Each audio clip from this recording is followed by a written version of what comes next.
Fox Sports. We are Baltimore. We are Southwest. With the arrival of the Boston Red Sox, there comes an air of electricity at Globe Life Park. Not that it's needed. Your Rangers and the fans in the park have created a playoff-like home field buzz, and it's still only June. With the American League's best home record, the Globe has become a buzzkill for opponents. So if you can't be here to share in the excitement, have a seat and watch it with us tonight. The Rangers and Red Sox meet next on Fox Sports Southwest.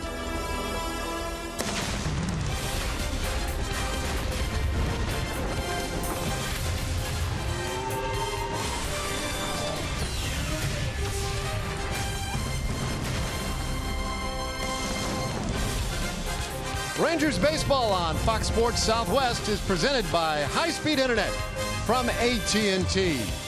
It's a Friday night. The spirits are high here in Arlington at Globe Life Park. The Red Sox and the Rangers opening game of this weekend three-game series.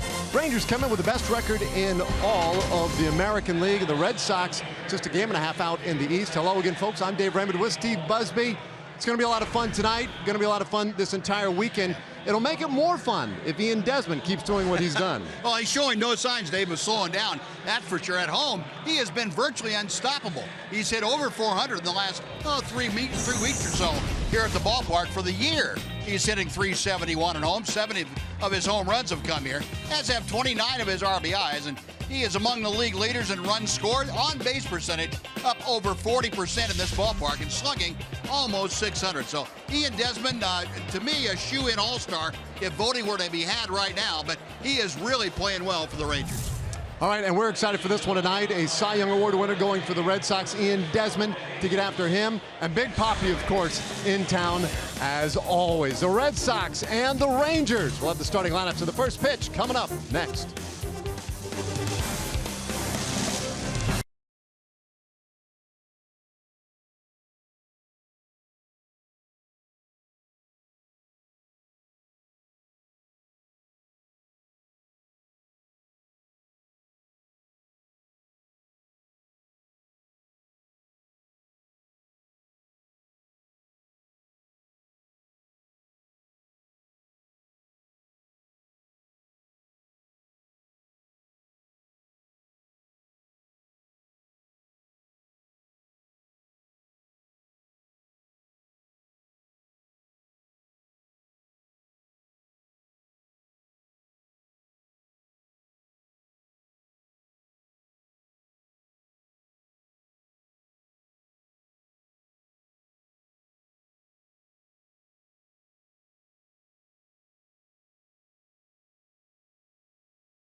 dealers. Visit your local Texas Ford dealer today for incredible deals and see why Ford is the best in Texas.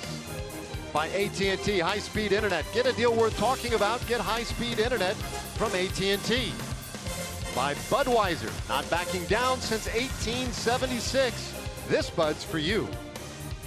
And by Southwest Airlines. Transparency, low fares, nothing to hide. Just about set to go. Opener of this 3-game series, Rangers and Red Sox. And let's check in with Emily Jones.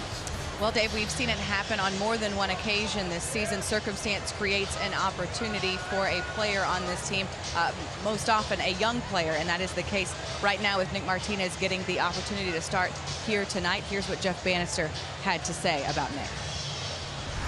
My encouragement to him is just to go out and pitch, throw strikes, trust your stuff, and just see how you match up against the rest of the league. That's the thing. And sometimes every night for some of these guys, young guys, they just got to find out how good their stuff is. And I think when they do that and they trust what they do, they throw strikes, they get ahead, they'll find out that they can pitch in this league. And I know that Nick has the stuff, the quality stuff. He's a good enough athlete to be able to go out and give us a quality start.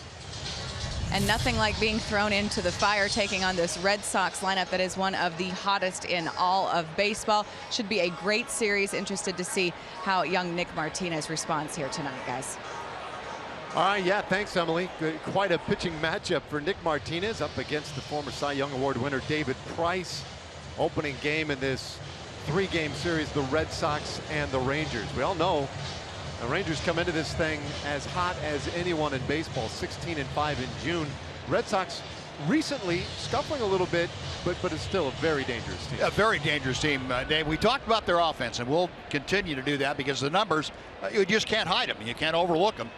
They are tremendous offensively for the Boston Red Sox. But the thing that's hurt them lately has been their pitching, and specifically, starters have not gotten deep enough into the ball game. The bullpen has gotten a little bit taxed. Ranger fans can identify with that. That's happened before in Texas. But the Red Sox going through a bit of that now, and it came at a bad time. They were facing Baltimore, the White Sox, teams that were playing pretty well.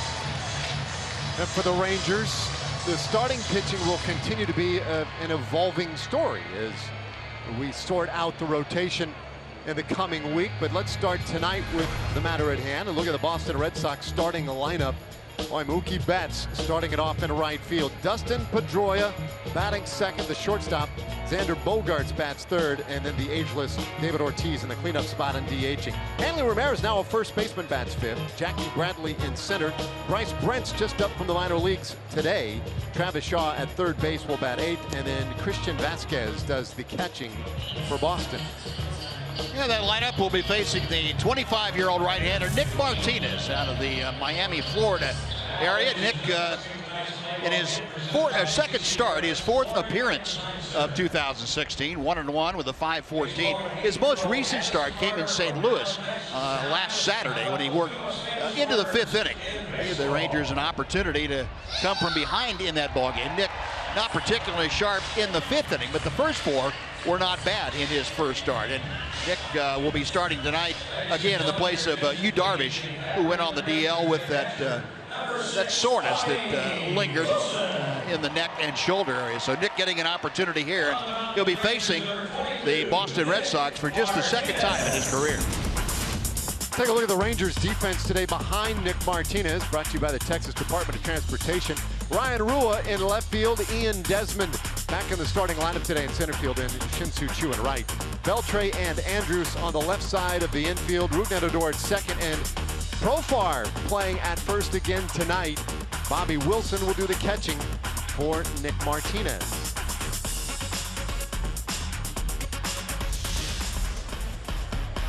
Well, this should be a fun one tonight and all weekend. We will have huge crowds this weekend at Globe Life Park.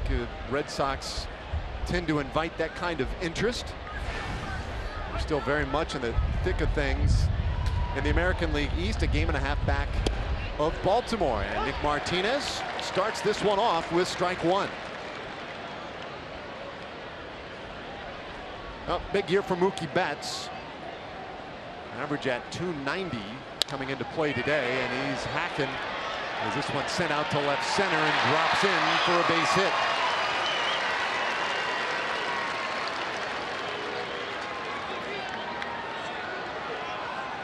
Now there you go. Mookie Betts aboard to start things for the Red Sox. Well, not a bad pitch by Nick. Needed to get it down just a little bit to prevent Betts from even making that good a contact, but it was softly hit out in the left center field. When you get a team that's hitting 289 the way the Red Sox are, you can expect that a few of those have fallen in already for them this year, and it doesn't look like they're going to let up much. John Farrell's club among the major league leaders in virtually every offensive category. Boy, they are very impressive offensively, and Martinez delivers a first pitch strike now to Dustin Pedroia. 9th in the league at 309. And in his few looks at Martinez has done well, 3 for 4 against him.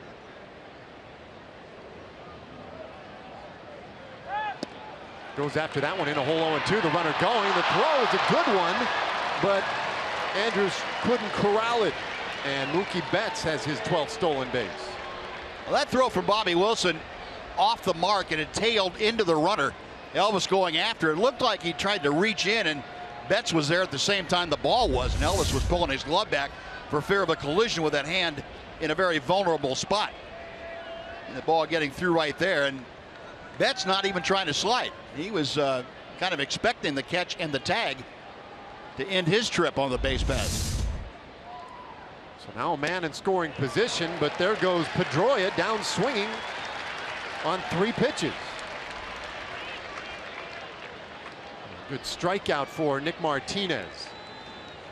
That was a case of Nick Martinez having the advantage of the count 0-2, and that didn't stop Pedroia from trying to hit the ball to the right side to try and advance the runner. And when you only have 1 pitch to do it on, or 1 strike to do it on, Pedroia, you can see the difficulty of a guy, even though he's a good hitter. You make a quality pitch and you get the out. Now Xander Bogaerts.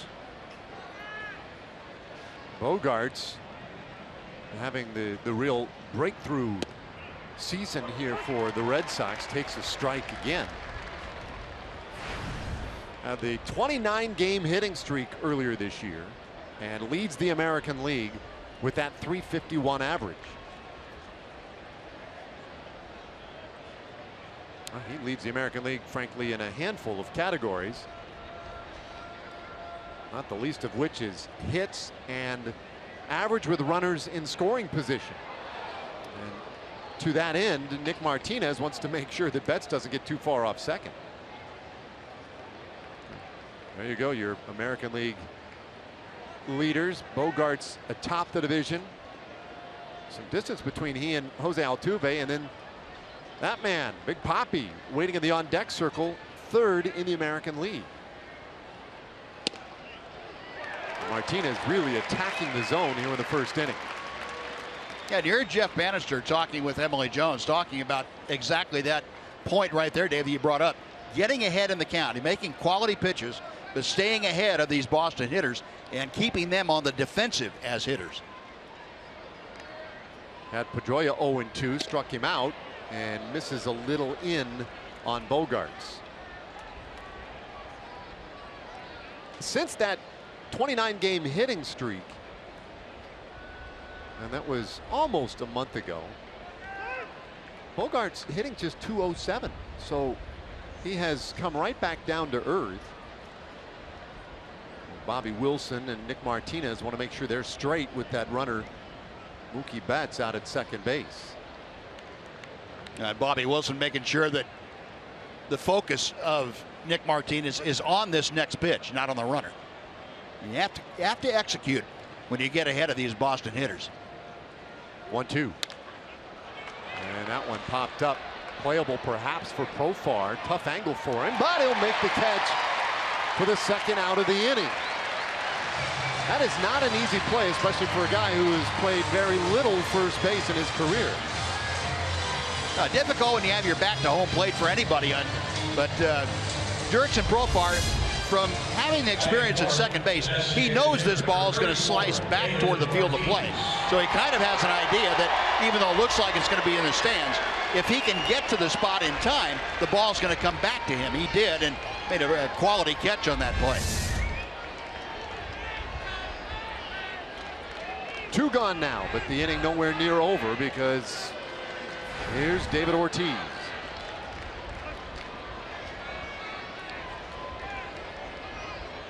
What a season he has had so far at 40 years of age. And he is the first batter to whom Nick Martinez has delivered ball one instead of strike one. This is a situation, Dave, where you don't need to throw David Ortiz a strike. Matter of fact, you don't need to throw him even a quality ball just off the plate. You have first base open. If you can get him to expand his strike zone on breaking balls like that, or something well out of the strike zone, that's fine. That's a good pitch there, down and away. And Ortiz typically will not expand his strike zone. He'll take the walk, and that's fine. In this situation, you have Hanley Ramirez, a quality hitter in his own right, but a right-handed hitter in the on-deck circle. And Ortiz, leading the world in driving in runs in these situations. And here comes now the intentional walk. Fans expressing their discontent. This is the 10th time this year, most in the league, that Big Papi, as he is known, is walked intentionally.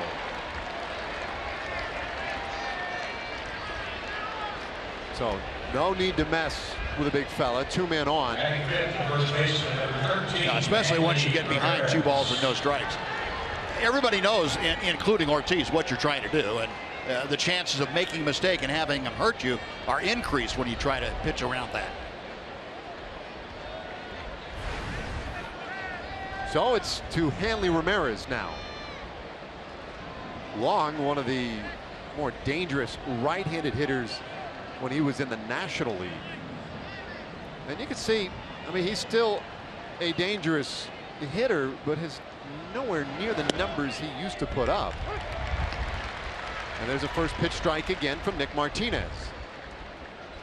Hanley last year was a left fielder in Boston, and it was an unmitigated disaster. And eventually, it manifested itself in his production at the plate as well. This year they moved him to first base. That's worked a lot better. And the offense maybe a tick better than it was last year. But last year, a career low 717 on base plus slugging. It was just one of those years wasn't really working out for Hanley.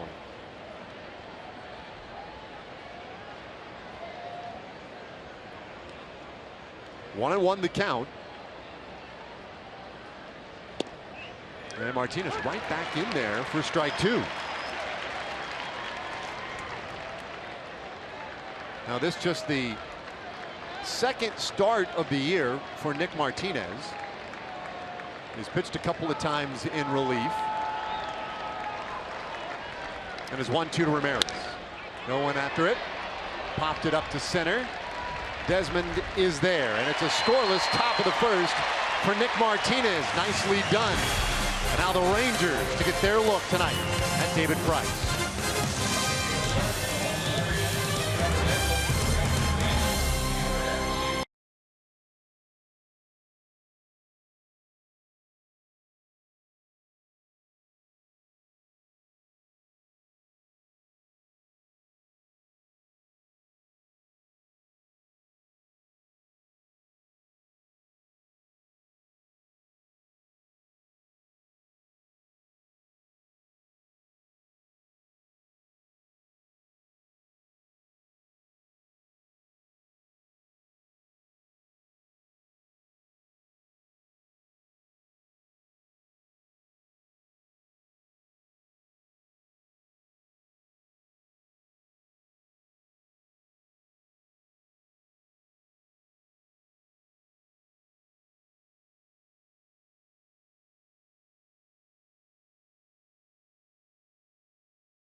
First, here's the Rangers starting lineup tonight, brought to you by Southwest Airlines and Shin-Soo Choo for the 10th straight night in right field, leading it off. Ian Desmond in center field bats second. Then it's Beltre, Ryan Rua in the cleanup spot, and Prince Fielder in the heart of the order. Elvis Andrus at shortstop bats sixth. Rougned Odor at second base batting seventh. Jurickson Profar is at first, and Bobby Wilson rounds out the lineup behind home plate.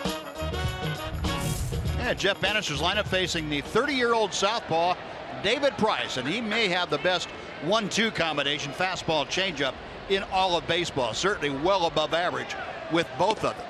Rangers, though, have treated him rather rudely here in this ballpark. He is 3-2, but he's pitching to a .654 ERA in his previous outings against the Rangers here at Globe Life Park. 1-1 to Choo. Choo in the 9 games since returning from the disabled list and batting in that leadoff spot has been getting on at that 400 clip, which is very good. And good numbers overall against Price. 1-1. And he'll hit it hard. Deep right field. Betts going back to the wall. Gone! Home run!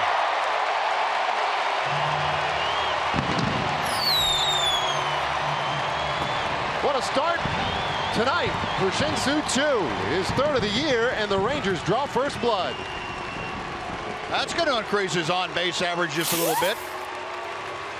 My goodness. Talk about a rude welcome. Shin-Soo Choo leading off this ball game against David Price. Got that mistake that stayed up right in the middle of the plate. And Shin-Soo Choo driving it out of the park. That's the first career home run that Choo has had against David Price. So the Rangers stay hot early on here against the Red Sox. Ian Desmond, and he's looking to repeat the feat.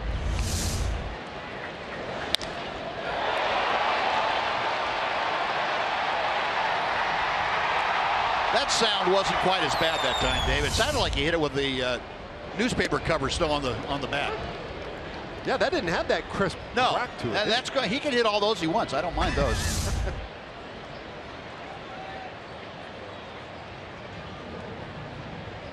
Well, that's pretty, isn't it? Yeah. A finessed home run. I like that. 0-2 to Desmond. Price just a little bit wide. So Choo with the leadoff homer. And we are underway in this 3-game series with the Red Sox.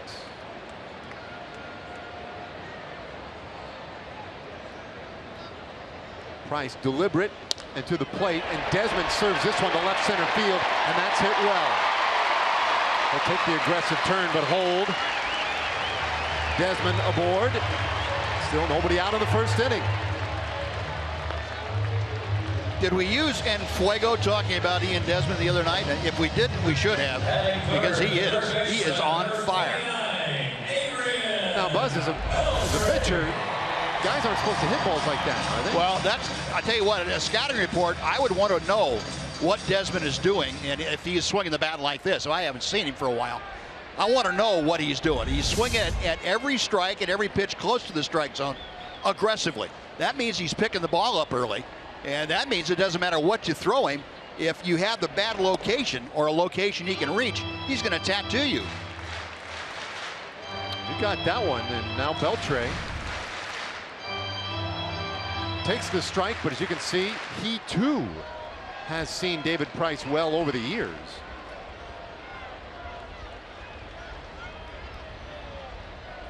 Desmond with good speed, but Price, the lefty, keeps him close to the bag, and it's 1-1. Well,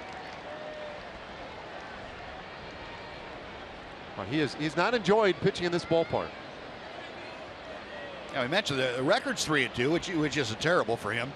But a .654 ERA, and Shin-Soo Choo added on to that a little bit. He has to have nightmares about this ballpark. 1-1, and Beltre goes after it. And a hole, a ball, and 2 strikes.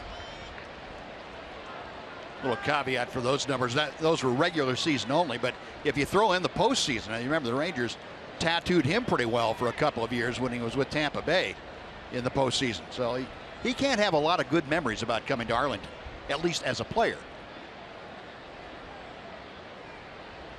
1-2.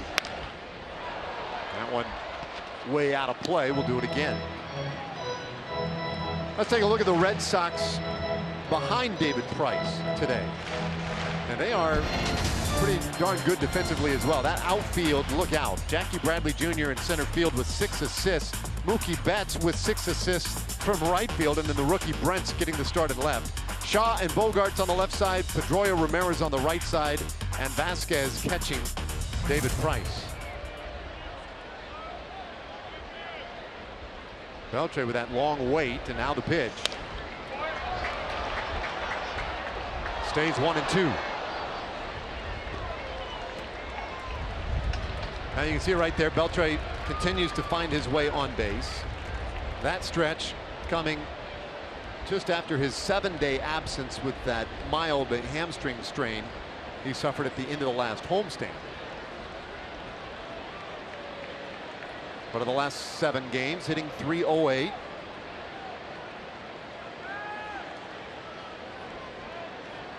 Average bumping up just a little bit now to .275 coming into tonight. Desmond, not much of a lead.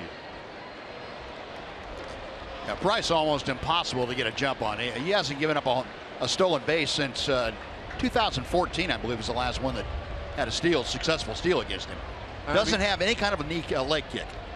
And he freezes runners by holding the ball or going quickly. He changes his tempo, and that really makes it tough on runners.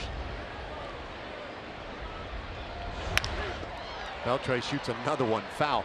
You know, the other thing, you look at Desmond. Desmond's been about as aggressive as anybody on the bases with this team. And you watch the leads that he's been taking on Price. And I use the word lead because, you know, that's what we call it when you're not on the bag. But you can hardly call these leads. I mean, he's barely off. You saw the lead. You also saw the short, very low kick that David Price took. But Ian Desmond's not going to run with Adrian Beltre at the plate. Maybe he might with 2 strikes. But he wants to give Adrian the chance to hit with that hole opened up as wide as it possibly can. You have Ramirez holding Desmond at first. He's going to make sure that Ramirez can't get off and cut that hole down.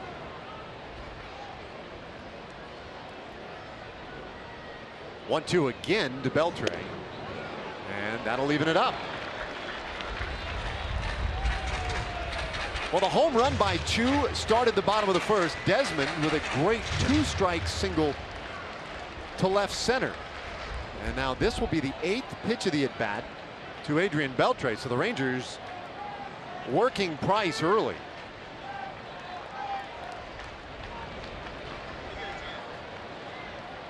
Here it comes. And he'll get another one. Well, Price was the big acquisition this offseason for the Red Sox, and they have one a year, sometimes 2 or 3. my goodness, they're not afraid to spend money. $217 million for David Price. He is signed through 2022. But that is the largest contract ever handed out for a starting pitcher. And he's 30 years old. 2-2 to Beltre. And he'll hit it hard into left field, base hit. That's a big time at bat by Adrian Beltre.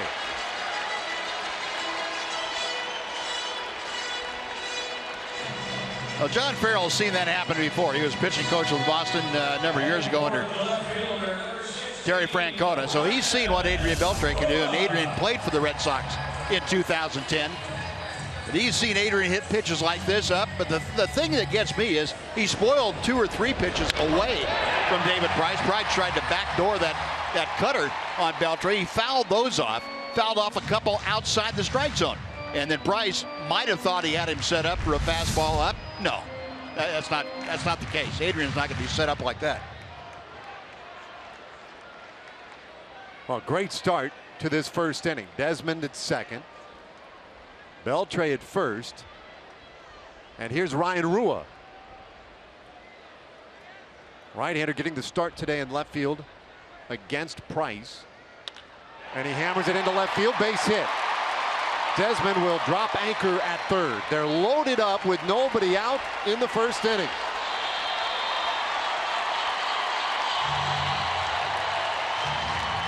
Right now, David Price is trying everything that he can possibly think of, and the Ranger hitters are having none of it.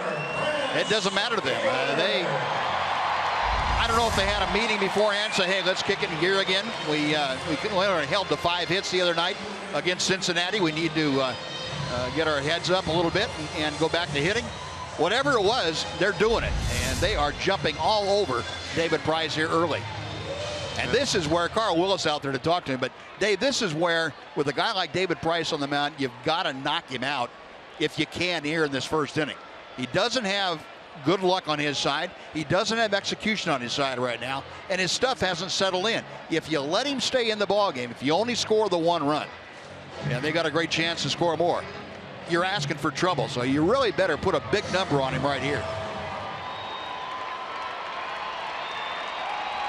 Well, they certainly have the opportunity. Chu with the home run to open it. Desmond, Beltre, and Rua following with base hits. So they're loaded up, nobody out now for Prince Fielder.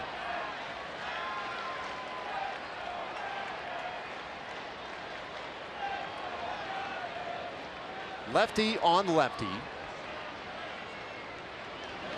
You see Fielder was looking for it, but bounces it right to first base. And that's a pretty slick double play. Ramirez new to the position this year, but goes 3-2-3. And that's a big play in this one tonight.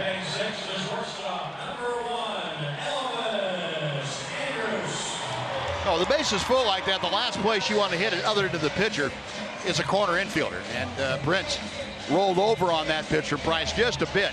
Well, he had a tailor-made double play ball to Hanley Ramirez. Off the line far enough so you didn't have to worry about the sight line. And nice job by Ramirez and Vasquez turning it over and making 2 very big outs. So a real big potential inning. Now precariously situated on the shoulders of Elvis Andrus, who, by the way, has mastered David Price perhaps unlike anybody in the game. But this is the spot where he could really use a big hit.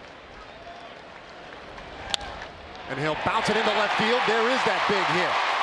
Beltre is in. Rua on his heels. He'll score. 2 runs across and Andrus into second base. That's a big one.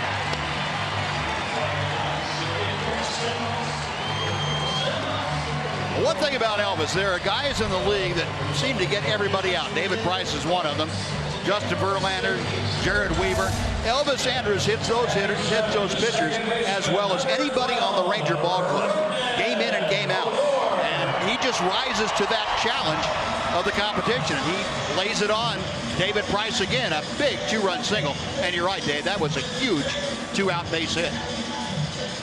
Certainly takes Fielder off the hook there a little bit, because that double play looked like it could have been a big-time rally killer, but instead it's a 3-run first inning, and Andrus, moving to second on the throw, is in scoring position for Rougned Odor, who just happens to be 2 for 2 in his career against David Price. Yeah, those came in the division series last year, a home run and a double. Price also plunked him a couple of times. Odor wants to add to the pain, and here comes the first pitch. Boy, they are up there very aggressive. Yep. David Price, the kind of guy that if you catch him when he is not getting ahead of hitters with quality strikes, and his stuff is quality, when he's not able to do that, you really have to jump on him quickly, because you don't want to let him settle in. You don't want to let him get an easy strike on the first pitch to you. When you have it go up there with an idea of, hey, if I see a good strike, I'm going to wail at it, you stand a pretty good chance of doing what the Rangers are doing here in the first.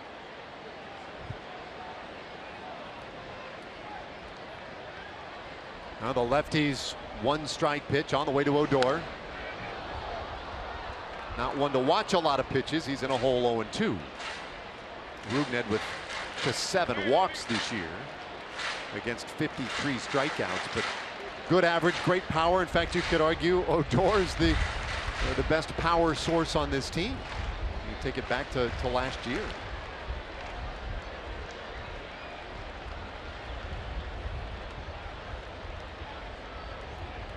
Andrews at second.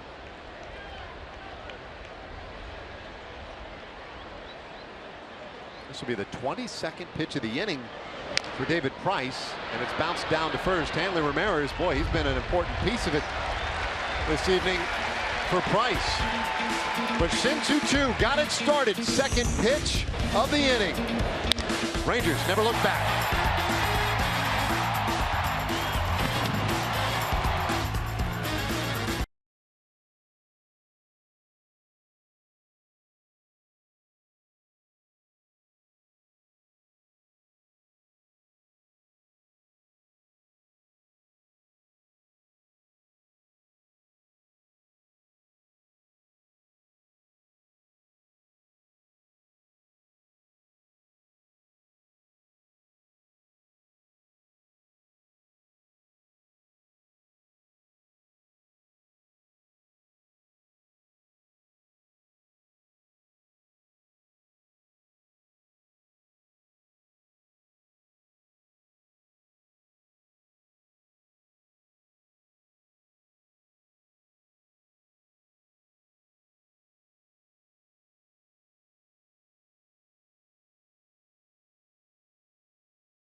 Jackie Bradley Jr. takes ball 1 from Nick Martinez. Oh, great start to this one. Rangers got 3 in the bottom of the first. Nick Martinez a little breathing room. But Martinez looked very good in the top of the first inning. Really got after the Red Sox. 2-1 now to Bradley. Fabulous defensive center fielder. He was a light hitter, really considered a fairly light hitter coming into this year, until his 29-game hitting streak turned some heads. Sort of reverted back to that form again as he bounces it down toward first, picked up by Profar, and he'll get to the bag ahead of Bradley. 1 away. And we welcome in Jim Knox. Oh, I appreciate it, Dave. What a night here at Globe Life Park. Standing room only, sellout crowd. We got the Little Rangers here tonight from White Oak, 8-under team. You guys having a great time, right? Yeah! There we go. Now, what are you looking forward to most in tonight's game? Cotton candy! Cotton candy. Me too. I like that. And a Rangers win. Enjoy the game, guys. Good to have you out here. Appreciate it. All right, way to go, Little Rangers. Hope they get that cotton candy. Hope they share. Yeah, even better idea. Yeah. Well, Bryce Brent's the hitter now and bounces it toward third. Beltre circles in front of it. Whoa, tough play over at first, dangerous for Profar, but they get Brent's, and there are 2 gone. That's the play right there I don't know if you agree with me on this one or not, Buzz, but that's the most dangerous, challenging thing probably for a guy who hasn't played a lot of first base. Yeah, and that kind of play, if he had to make the catch, come off the bag, make the catch, and make the tag, I think you're right, Dave. It would be a very difficult play for him. Staying on the bag to reach out and make the catch in front of the runner, yeah, that takes a little bit of thought as you're doing it. But trying to make a tag, that's completely foreign to anything that the Jurickson has done. Coming up the line with the runner really coming into you like that with that big glove on. They think that he came off the bag before he made that catch. I think that's why the challenge was issued by John Farrell. Now, anytime you see that throw down that line, though, the guy's got to field it right in front of the runner, who is now arriving roughly the same time of the baseball.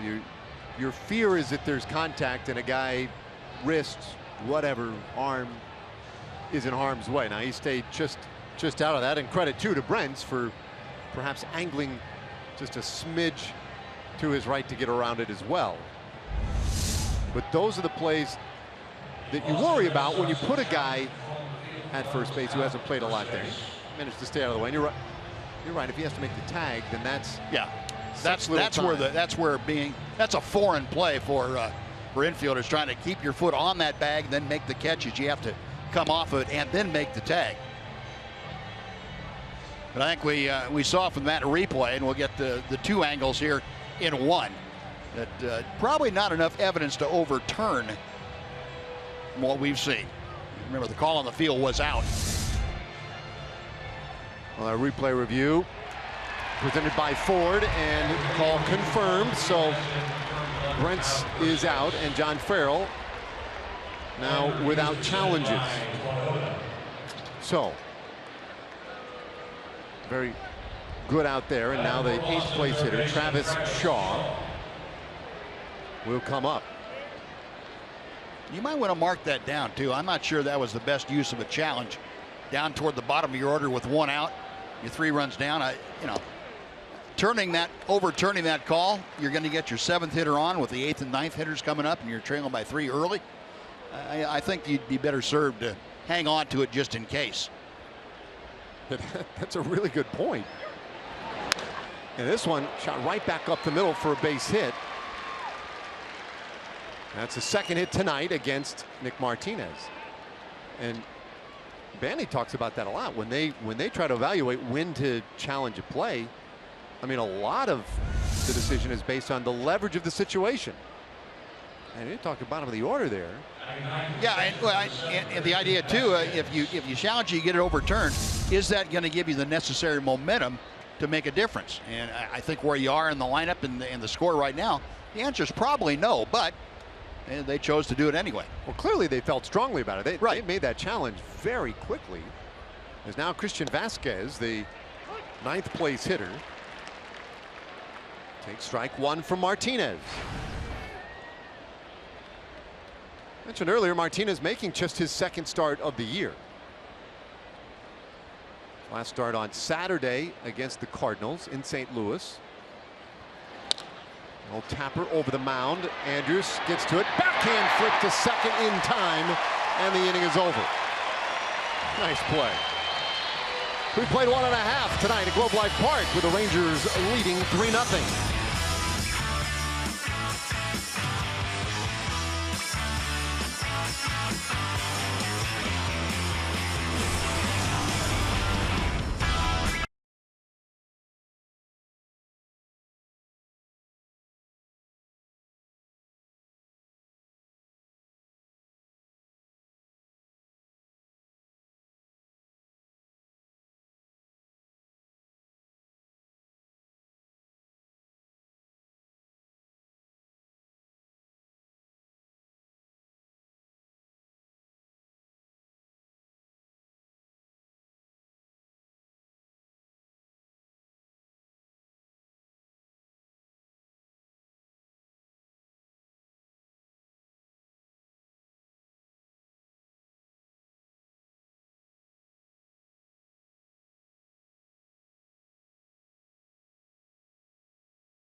Texas Rangers baseball on Fox Sports Southwest is brought to you by your Texas Ford dealers. Visit your local Texas Ford dealer today for incredible deals and see why Ford is the best in Texas.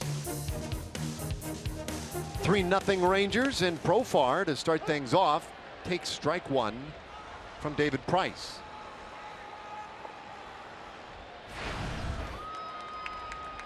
Profar's numbers so good, and back in the lineup today, playing first. And a hole here now, 0-2. Mitch Moreland gets the day off against this very tough left-hander, David Price.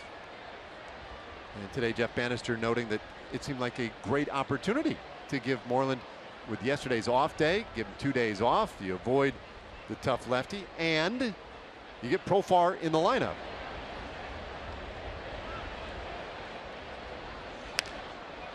Yeah, and the same thing, same kind of thought pattern going for Nomar Mazara also, Dave, to get the two left-handers, give them an opportunity to get back-to-back days off with the off day yesterday, and it's a good time. Even though Mazara at 21, you say, well, he doesn't need an off day. Yeah, he does. He was starting to push it a little bit at the plate. It didn't look quite as relaxed as he was. A good time to get him off his feet for a day or two. Well, Profar down looking to start the bottom of the second. Yeah, some of that, most people say, well, wait a minute. 21-year-old off his feet. Come on. But it's mental break as much as anything. Yeah, and more with the young guys, it's more mental than it is physical. They could go physically for the whole season if they wanted to, but the mental grind and all the adjustments that Nomar has had to make, seeing all the new pitchers, playing the game at a much faster speed than he was used to, going to all these different cities, it wears on you. And I think Manny used the opportunity very well to get him off. Now Bobby Wilson chasing strike one. Well, there's one thing that Jeff Bannister has done particularly well this year. It is picked his spots for those guys on the bench. He has pushed the right buttons time and again. The right days off, and maybe more importantly, the right days on for so many guys. Wilson, chief among them, as he slams this one out into left field and up against the base of the fence. Bobby going to chug for two. Here comes the throw. Not in time.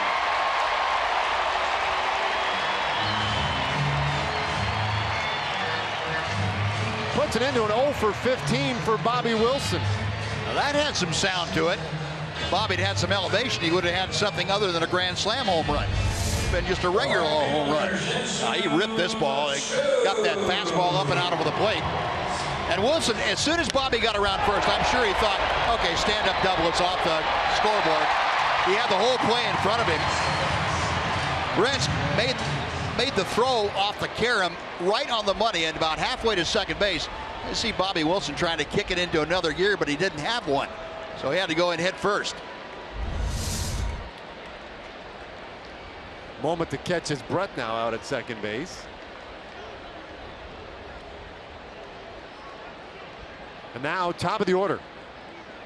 Second look for these Rangers hitters.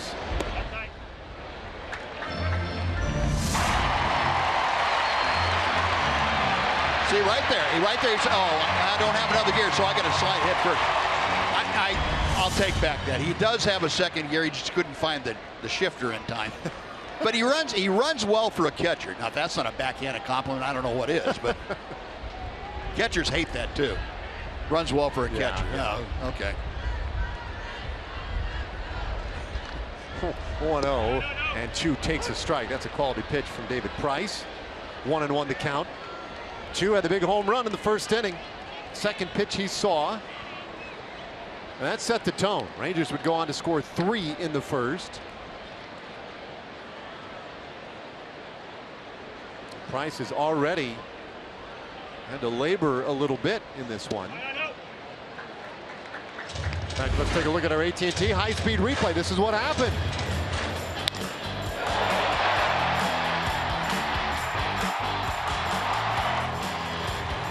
Nice soft home run out there. It was very nice. I enjoyed that. Back about 7 or 8 rows. Just a nice, sweet swing and pretty nice contact, quietly. 2-1 now. There's something about the left-handed swing. Yeah. You know, and the good ones look so pretty. And that was a good one.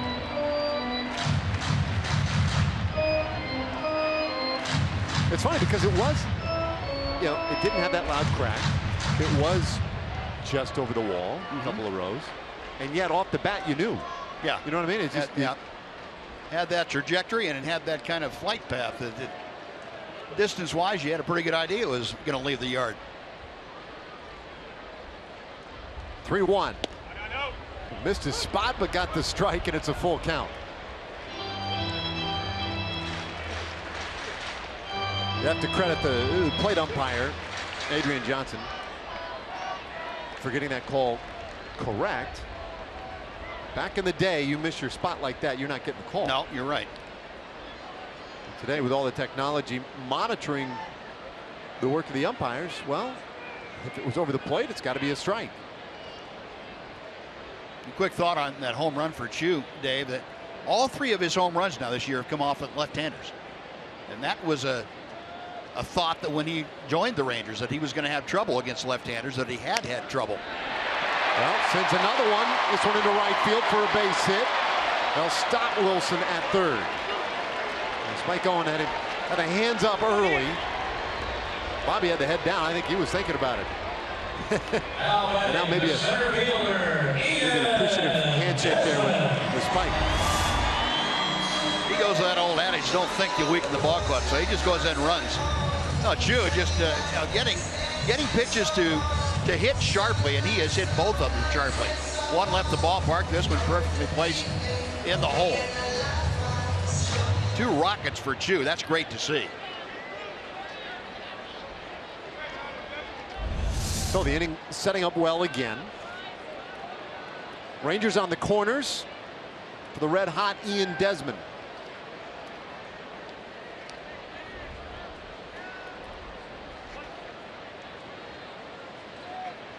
Desmond singled up the middle in the first, and really he went down to get a pitch to do it.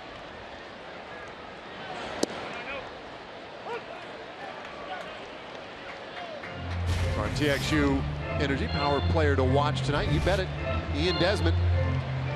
I think the old baseball cliche is appropriate here. Right guy in the right spot. I'm with you on that one. Desmond's the right guy right now in any spot. I mean, Yeah. 1-1. Like you said it at the Open, he is deserving of an all-star nod this year, and there's no doubt, at least in my mind, that he will be on that team. He may not be voted in by the fans, but he's got to be on that team. I think player voting wise that he will definitely be right there at the top. Time asked for, granted by Adrian Johnson. And in defense of the fans too, David, it's hard for a guy to change positions and change leagues, but to change, it's not really recognized as an outfielder. It's hard for fans to accept that quickly. A little tight, 2-1 from Price. No, I think that's a pretty good point. You're accustomed to certain names, right, as outfielders, and those are the guys you go for. I suppose there are a lot of folks who aren't terribly aware of what Desmond has been doing, but look at those numbers against lefties. That's 4th best in the American League. 382 average. Yeah, that includes the first 3 weeks of the season when he was hitting $109 against everybody. RBI spot for him here. And he'll shoot it out into right field, a base hit. Wilson heads to the plate, he'll score.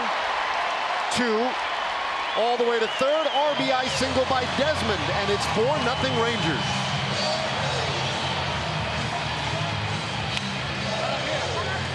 He's on my all-star team. He will not get any style points, but all he wants is the RBI, and he got exactly that. He had no idea where the ball went when it left the bat. He was looking around for it. Watch it.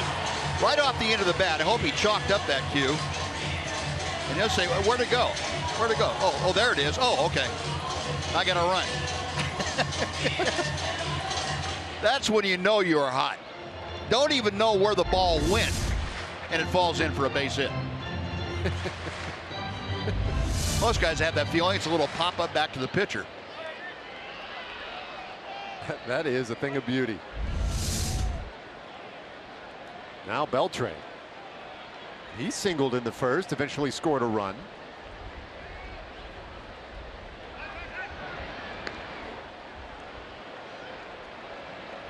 Beltre, when he came up in the first inning, Desmond was aboard at first. This time he also has Chu at third. With runners in scoring position, Adrian's numbers go skyward. 380 average with runners at second and or third base.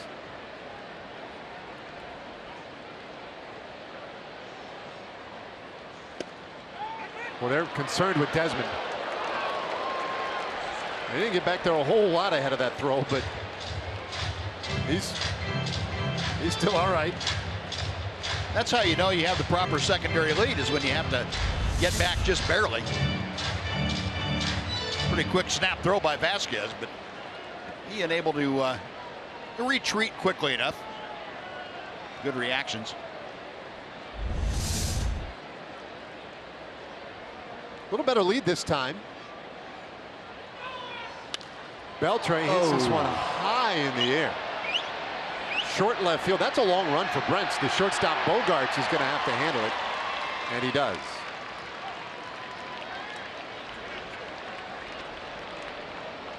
Well, Adrian made pretty solid contact on that. It had pretty good sound to it. Just hit the bottom half of the ball. Man, that is all barrel right there. He just got the bottom part of the ball. It's straight up in the air.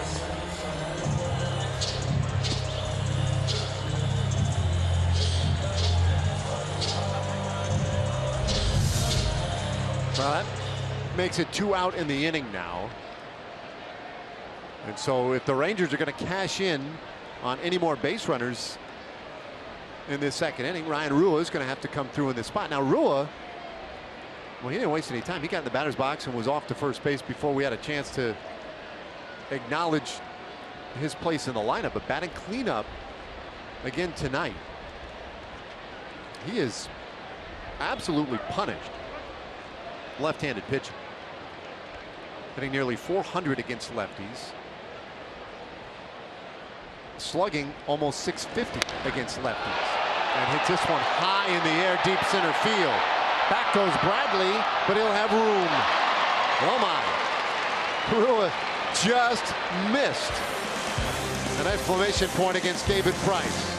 But the lefty survived the inning with just run given up.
This evening, David Murphy with the perfect strike on the ceremonial first pitch. Hey, way to go. You still have it. What's all this, retirement nonsense? I know it. I know it. I think I actually pulled that one out. I think you're a lenient umpire. Well, it looked good from up here. As you just noted, everything really looks good from up here. Exactly. This is a great view right here. Well, underway here in the third inning. Top of the order for the Red Sox. But David Murphy, listen, it was really cool today. I know you retired in April. We saw your family down there, the folks, your wife, the 4 kids. When I saw the 4 kids, I thought to myself, oh, retirement.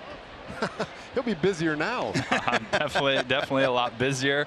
Getting a little idea into what my wife was going through all those years when I was gone. David, I got to ask you, growing up in South Texas, going to Baylor, and then having a chance to play up here, could you have written that script any better if you'd had years to work on it?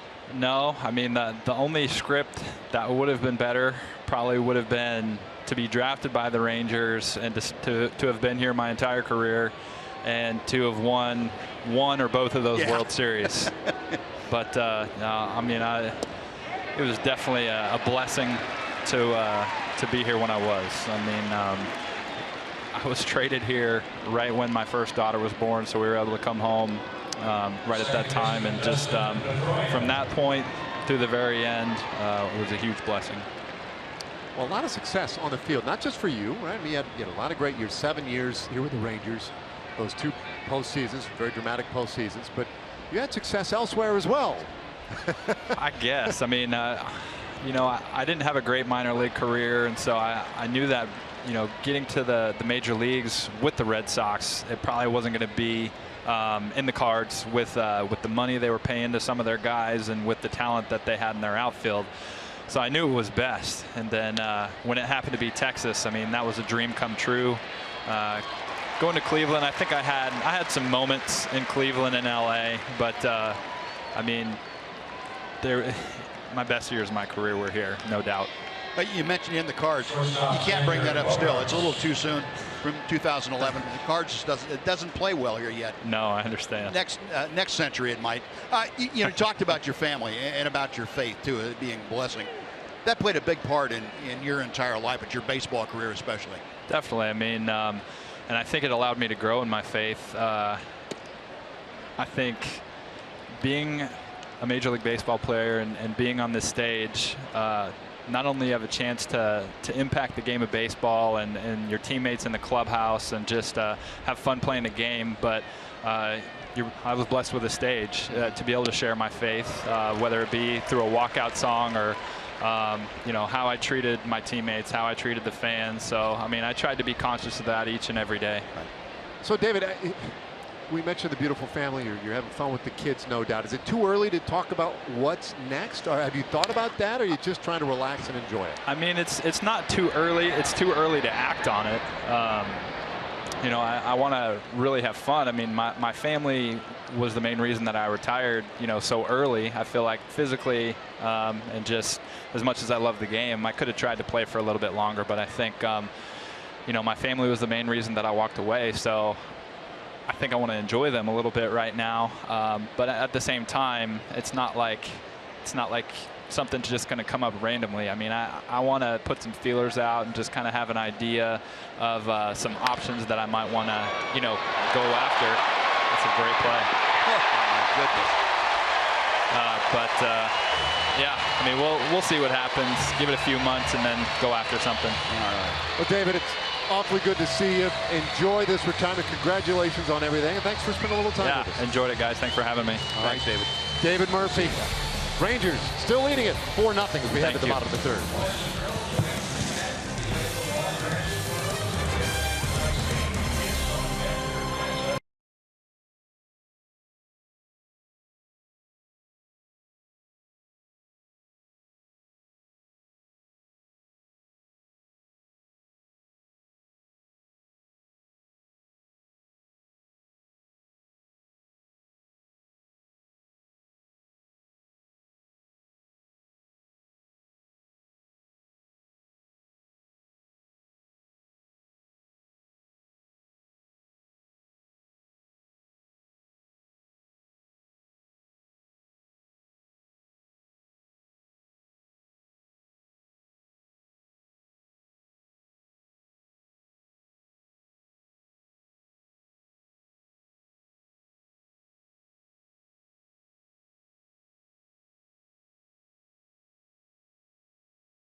Prince Fielder to lead things off in the bottom of the 3rd inning. Then Elvis Andrus, Rougned Odor.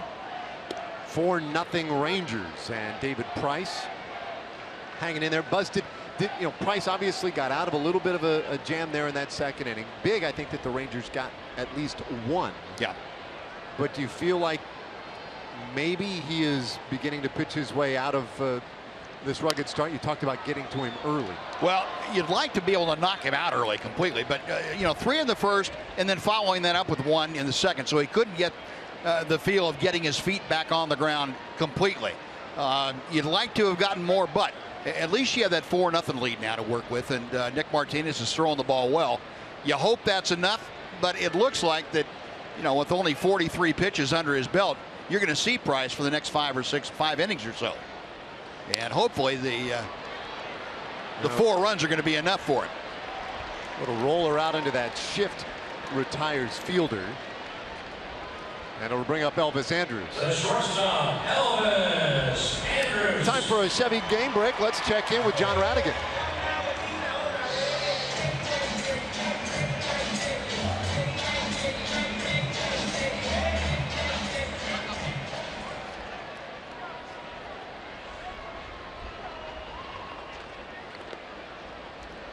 No, that has been the case. Good point, John. But they are red hot.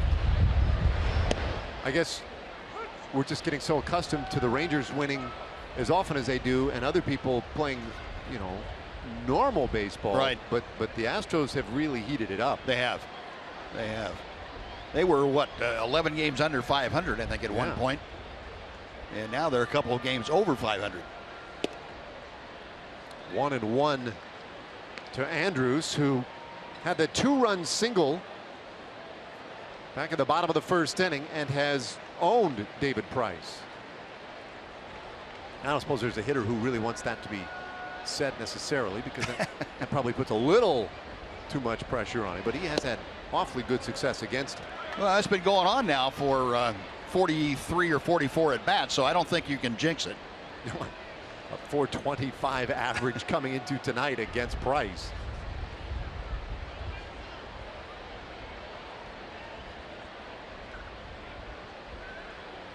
Left-handers 2-1. Look out. Almost unbuckled his belt, and it's 3 balls and a strike to Andrus.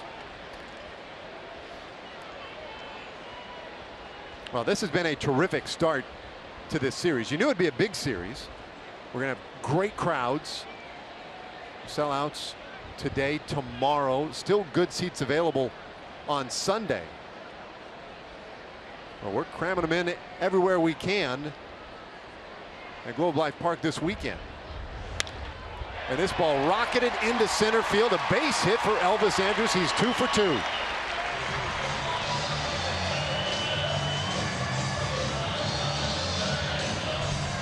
Just keep coming for Andrus. The Dr. Pepper Texas Rangers Hall of Fame luncheon is going to take place on Friday, July 29th. Join the Texas Rangers as we honor Michael Young for his induction into the Rangers Baseball Hall of Fame. If you'd like to reserve a table, purchase individual tickets for this special event, just check it out at texasrangers.com/luncheon.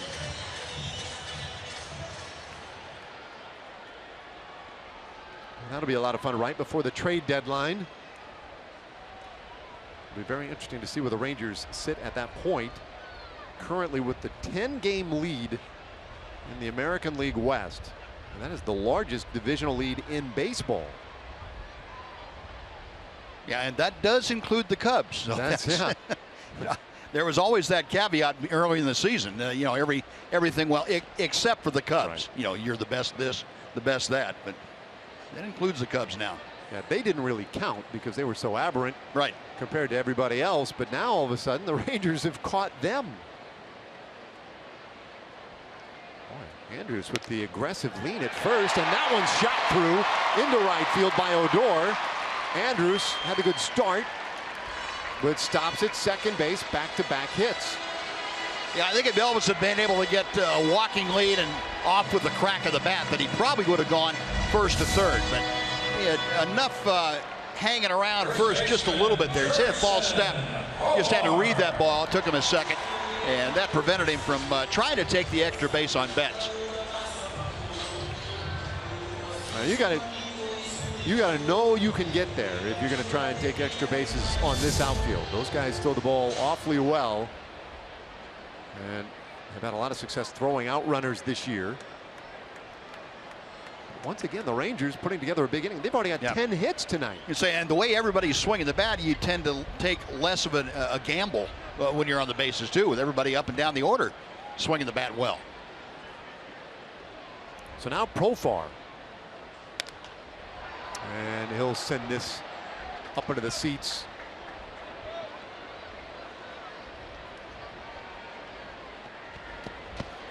Well, David Price, 38 strikes, only 13 balls, and of the strikes, of those 38 strikes, 10 have been hit for base hits by the Rangers.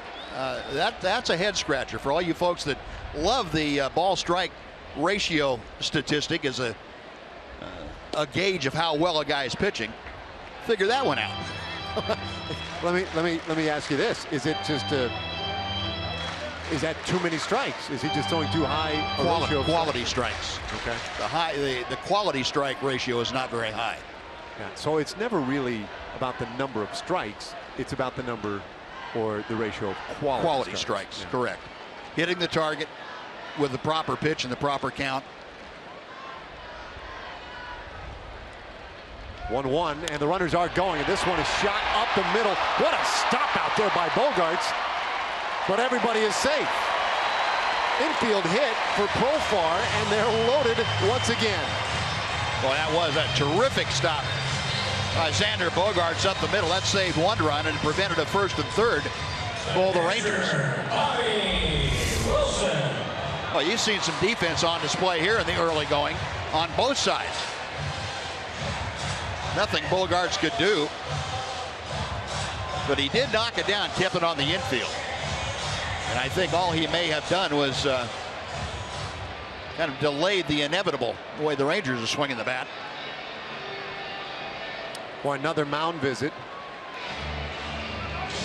So they're going to have to talk about apparently how to play on the infield with Bobby Wilson coming up. But the pressure has been on David Price from the second pitch on tonight. I mean, he hasn't had a breezy moment. You're right, Dave. They have really gotten to him.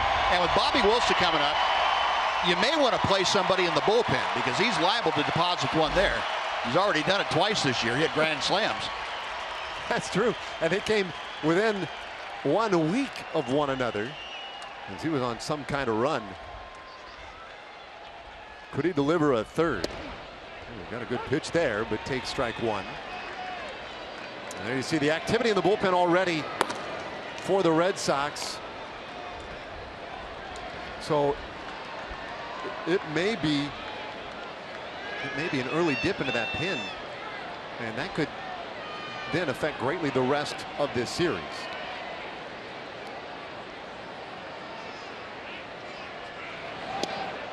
One and one now to Wilson. Well, Barnes, a guy who would kind of move toward the further and further back in the bullpen for the Red Sox. So they're not fooling around when they get that guy up. No, they've struggled to find somebody to get the ball to Kimbrough, and then Kimbrough's had trouble finishing games lately. 1 ball, 1 strike on Wilson, who had a big double last inning. Good opportunity here for the Rangers to really do some damage and get Price out of the game. Not give him an opportunity to get right. 2-1.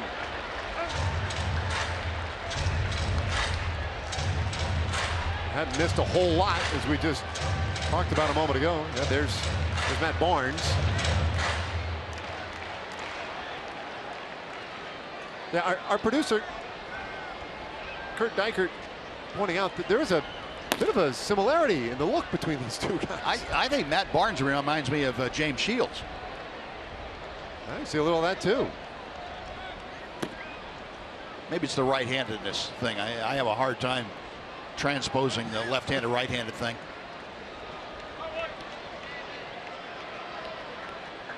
Wilson wants a moment. His Price at times has been somewhat deliberate, and he's got a lot to think about right now. The 2-1 pitch. And Boy, he's in real trouble now. John Farrell, he too has some stuff to think about. Those are good numbers. See an opportunity with runners in scoring position. Boy, Bobby's like those. 15 RBI. That's not bad. Not bad. And he should get something pretty decent right here. Bases loaded, 1 out. Andrus at third, Odor at second, Profar at first.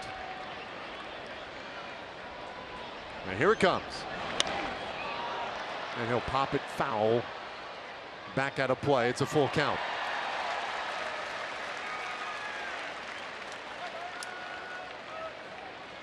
And perhaps the best part of this real big start for the Rangers tonight, Buzz, is you take all those Red Sox fans out of the equation. They're not making as much noise.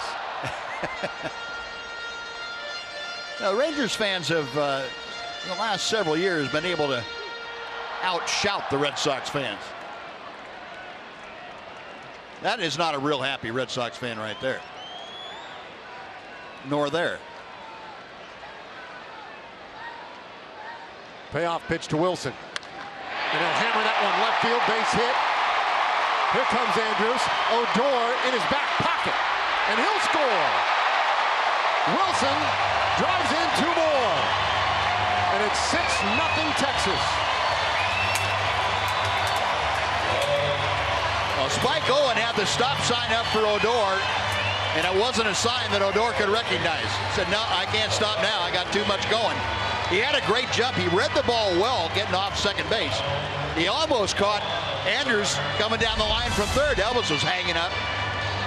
And Bobby taking advantage of that belt-high fastball out over the plate. Watch Odor now. He gets to third base.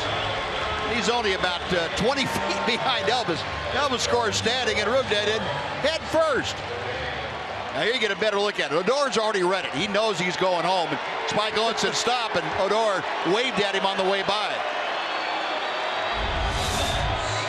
And that is the best thing. And the Rangers have done a lot of good things in the last several weeks.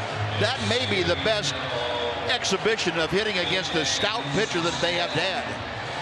We'll get a new one in just a moment.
Sunday, ice cream is just $1 for youngsters 13 and under. Comes to the Rangers take on the Boston Red Sox. Great seats still available for Sunday. Get your tickets at TexasRangers.com or by calling 972-RANGERS. That'll be the final of this 3-game series. Uh-oh, too loud? Probably a Red Sox fan. Poor kid. That is really nice. Dad's making things better. Guess who's winning that conversation? Well, you see one of them is doing most of the talking. Yeah.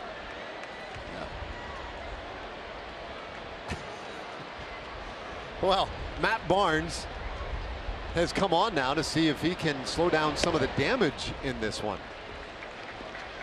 You know, Matt Barnes, who was a first-round draft pick out of the University of Connecticut by the Red Sox back in 2011. This is 28th appearance. ERA up just over 3.2, and opponents hitting .232 against the right-hander. Rangers trying to continue the onslaught here in the third inning. Chu had some great swings against David Price. The home run on the second pitch of the game from Price, and then worked the count in the second inning before delivering a base hit to right field. A 2-for-2 night. It's bumped the average to 250. And a chance here with Profar at second, Wilson at first to add to a 6-0 lead.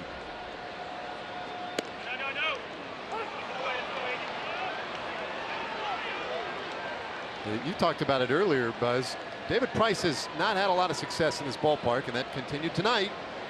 Yeah, that 6.54 ERA coming in is a little higher than that after 6 runs and maybe more in less than 3 innings.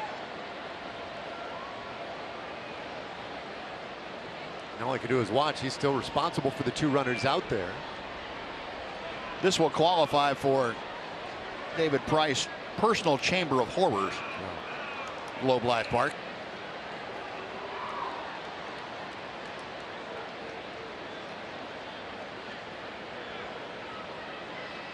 So Barnes in relief, and the Rangers will be into that bullpen quite a bit tonight.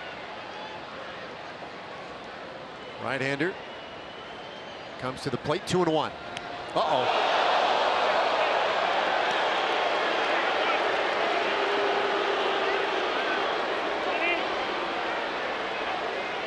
Loaded up.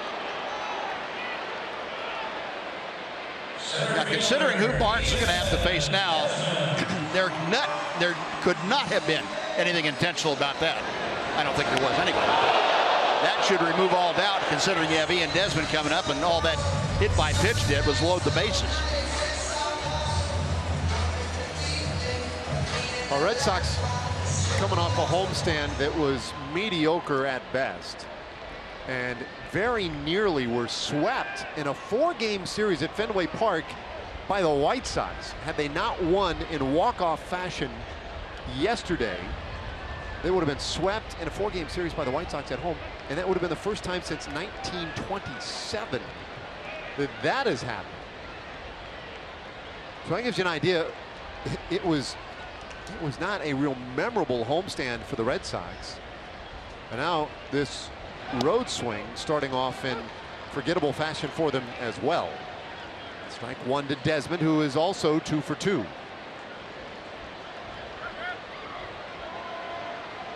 They were feeling pretty good, though, about sending that guy, David Price, to the hill, if for no other reason than his last 3 starts had shown very positive signs that maybe the guy they signed in the offseason was back. He had gone 8 innings in each of his last 3 starts. Up high to Desmond, 1-1. Yeah, things could have been a lot worse too, Dave. At home for the Red Sox, they've had only won 4 of their last 10. If Baltimore had been playing good baseball at the same time, they would have found themselves 5 or 6 games back instead of just a game and a half. Baltimore split the last 10 games, so they didn't pick up a lot of ground. But it could have been worse.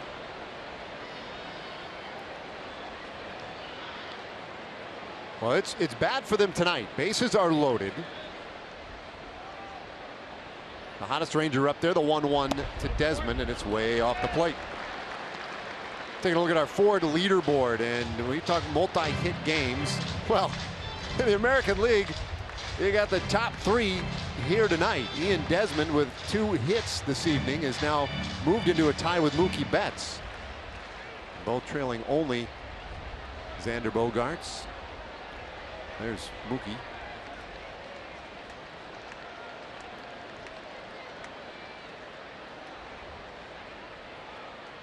Barnes needs to throw a good pitch here. One will even the count 2-2. I got the sense today that Jeff Bannister was, I don't want to say concerned, but coming off the off day, he wanted to see his team come out with some high energy, establish that aggression that has served them so well lately. And after a day off, they hadn't had one in a long time. You could see that the possibility of maybe the air coming out just a little bit, guys leaning back. Boy, he got what he wished for tonight, as they have come out hammering the Sox.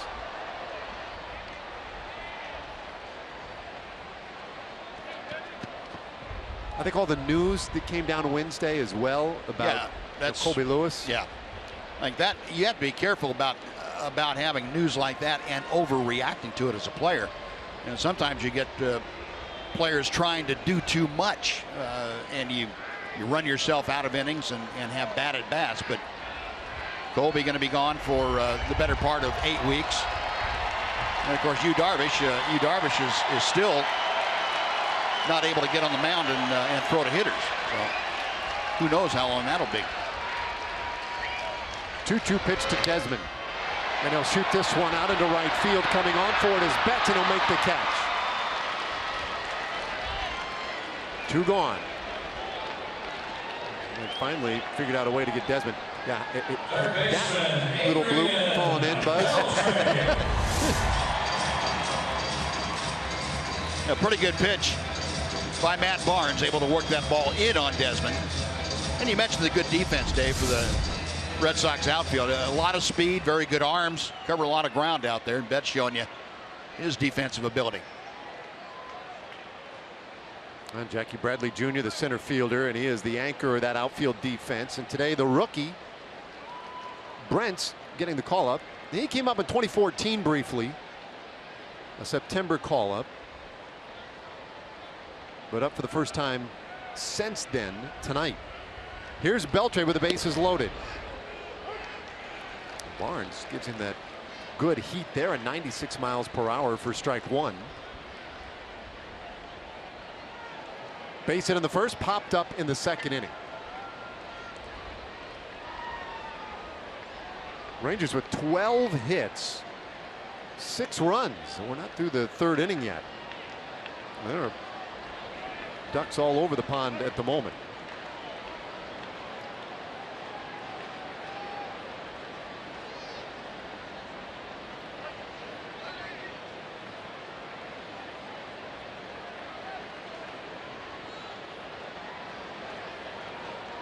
The 1-strike pitch. Beltre's just missed on a couple tonight.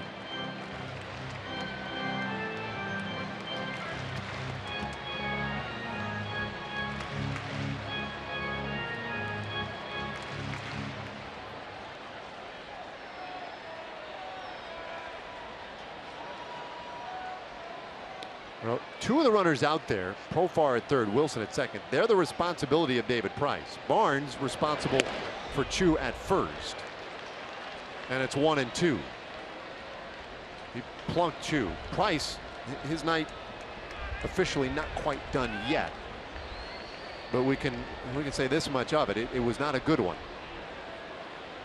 He was throwing strikes, but the Rangers were turning them back the other direction. But that's 6 for 11 tonight with runners in scoring position. Here comes to Beltre. 2-2. Now, the Rangers had about a 2-week period where they did not swing the bat well with runners in scoring position, didn't produce. Now they're starting to slowly but surely build that back up to where they were. At one point in time, they were leading the American League and second only in baseball in runners in scoring position batting average, and they're trying to get back to that point. My goodness, they're getting close to 290 as a team.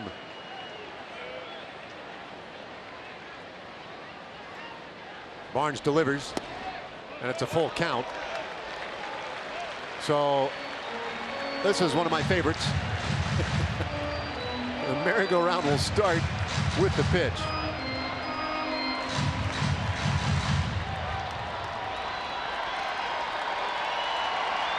Barnes as he has come in. He has had to think very hard with each pitch he has thrown.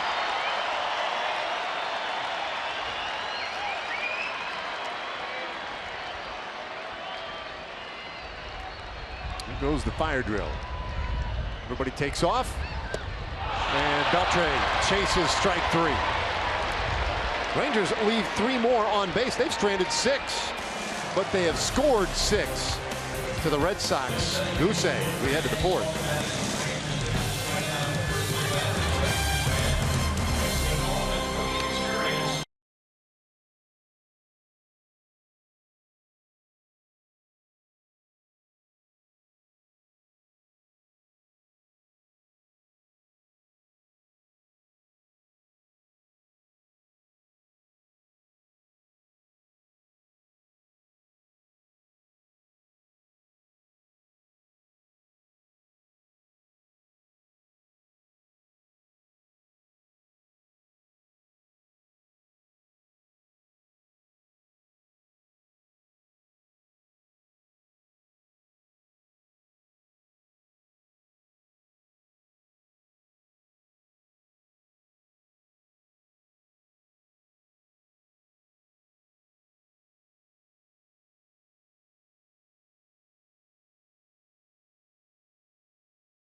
Rangers.com/vote and vote for the Rangers as your favorite team.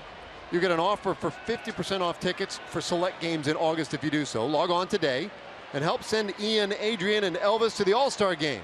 But hurry, voting ends on Thursday, June 30th, and that's coming up quickly. You can vote up to 35 times, and that guy needs your help. Get Adrian Beltre there, get Ian Desmond there, get Elvis there. Here we go in the 4th inning. 6-0 Rangers. And Nick Martinez starts David Ortiz with ball 1. He intentionally walked Ortiz in the 1st inning to get to Hanley Ramirez, and it worked out beautifully. So you got Ramirez to fly out to end the inning. It was the 10th time that Ortiz has been intentionally walked this year, most in the American League. And he'll show you why right there. Base hit by Ortiz. And he is on to start the top of the 4th inning. Ortiz as good as any left-handed hitter about going the other way with the ball that's away from him. He refuses to try and roll over on that thing. Even though it's ahead in the count, and you may think, well, he's going to look for something and try and pull it out of the ballpark. That pitch is away, and this is fine. I'll take it right there, right to the vacated shortstop hole. Well, he's made it look awfully easy this year. Maybe it's because he's always smiling. Yeah. He is one of those guys. Of course, as an opponent, it's difficult to deal with him. And he delivers such substantial damage in key spots. You don't want to like him, but it's hard not to like him.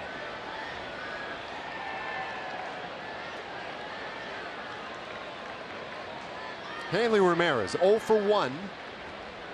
And the pitch for Martinez goes foul. Well, all the hubbub tonight, Buzz, Rangers circling the bases. David Price knocked out of the game in the 3rd inning. We've scarcely had an opportunity to talk about the great pitching so far of Nick Martinez. He's looked pretty good. Nick has done very well, and he's kept his focus. He hasn't let the offensive outburst by the Rangers change his approach, and that's going to be key for him. Big swing and a miss that time, and it's 1-2. And he is still executing his pitches very effectively. And that's what is most important for Nick. Now, you can't go out there and pretend like it's a nothing game, and that just doesn't happen unless you can't read the scoreboard. But Nick has gone out with the idea that look, I still have to pitch. I still want to keep them from scoring, and that's a big thing. Little tapper foul again. But you know, he's doing it against a team that we talked a lot about in the open and at the beginning of the broadcast. This is a Red Sox team that does so many things offensively.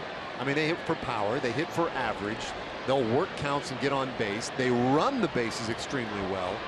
It's an enormous challenge for any pitcher. And for a guy now making his second start of the year, he's looked awfully good. Yeah. Well, he's pitched from ahead.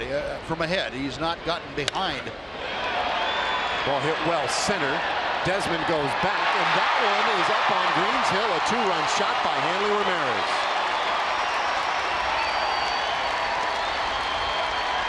So the Red Sox show life in the fourth inning, and they make it a 6-2 ball game.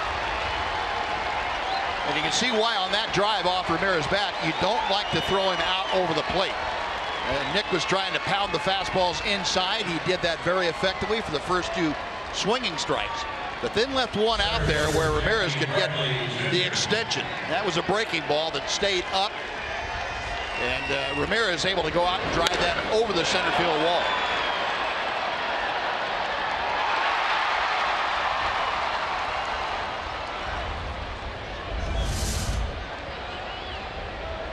So the blast by Ramirez changes things just a touch, and here's Jackie Bradley.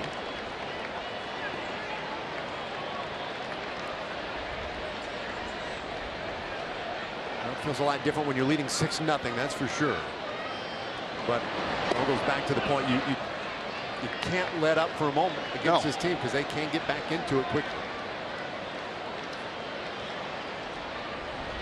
What a year for this guy. Average at 300 now. He's walked 30 times as well. Big power numbers.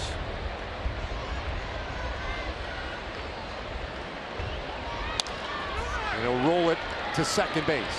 Odor with plenty of time, and that is out number one.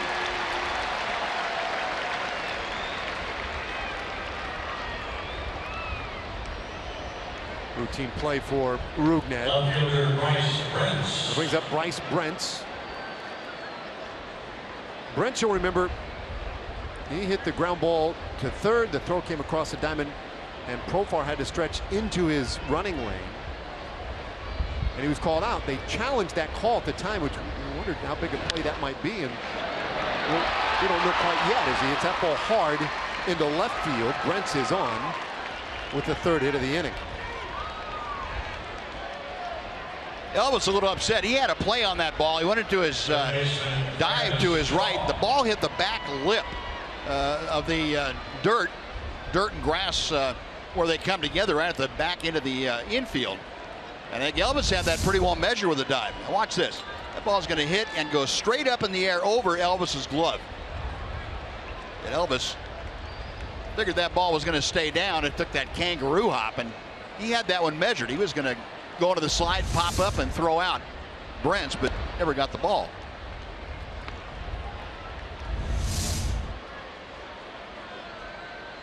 Yep. Oh, doggone it. That was right in the middle of my glove. What happened? 1-0 to Travis Shaw now. It's great camera work. I love those shots.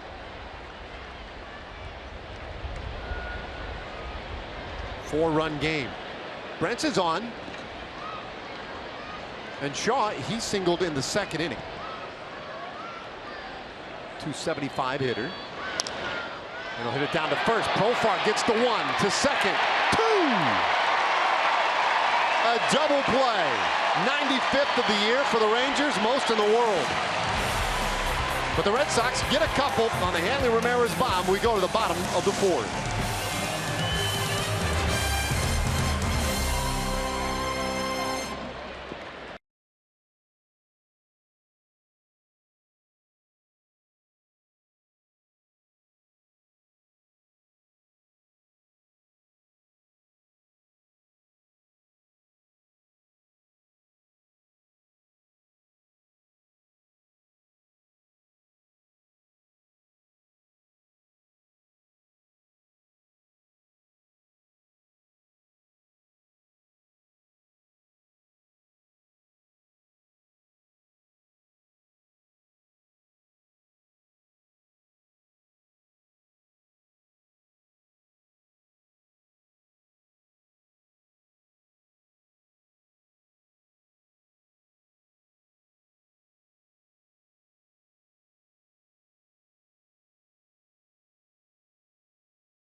by Southwest Airlines. Transparency, low fares, nothing to hide.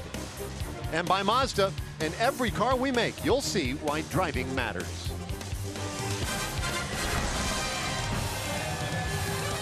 All right, here come the Rangers now, bottom of the 4th inning, working with a 6-2 lead on the Boston Red Sox. Opening game of this 3-game series is sold out Globe Life Park tonight. We'll be packed tight in here again tomorrow. There are still good seats available though on Sunday if you want to come out and join us. Big curveball to Ryan Rua is in there for strike 1. So Rua got a couple of quick looks at the left-hander Price. Now having to contend with the right-hander Matt Barnes. Barnes came in to get the final 2 outs of the 3rd inning. He hit Chu, got Desmond to fly out to right, and then struck out Beltre. So settled things down a little bit.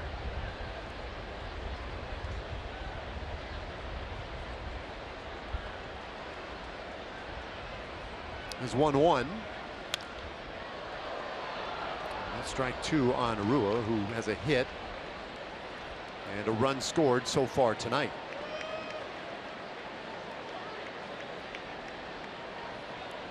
Rangers, when they have scored 6 runs or more, they have found a lot of success. I don't suppose that's really much of a surprise, Buzz. I mean, I'm guessing when most major league teams score 6 runs, they win a great majority of those. Would you say? Yeah, I would think so. I feel like that number's usually 4, right? We see that so many times in game notes. When scoring 4 or more, their record is 27-12, something like that. Right. And that seems to be the big swing number, but 6, forget about it. 2-2.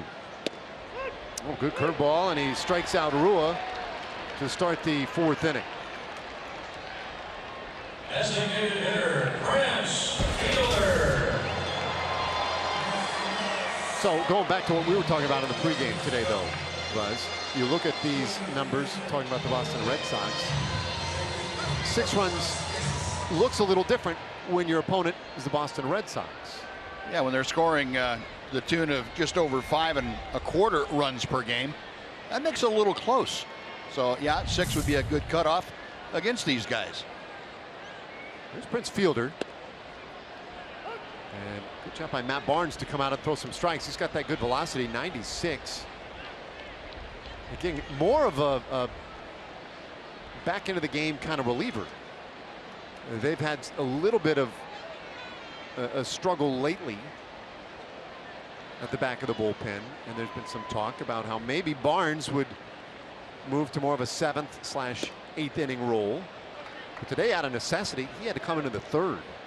So you're seeing some unusual, bullpen velocity in the early innings of this game.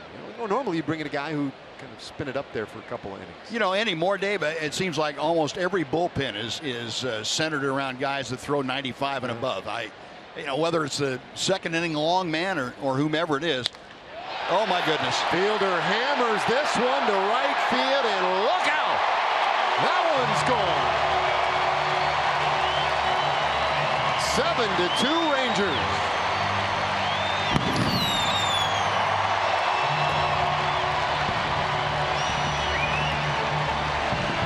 Good to see the big man get some altitude on that thing.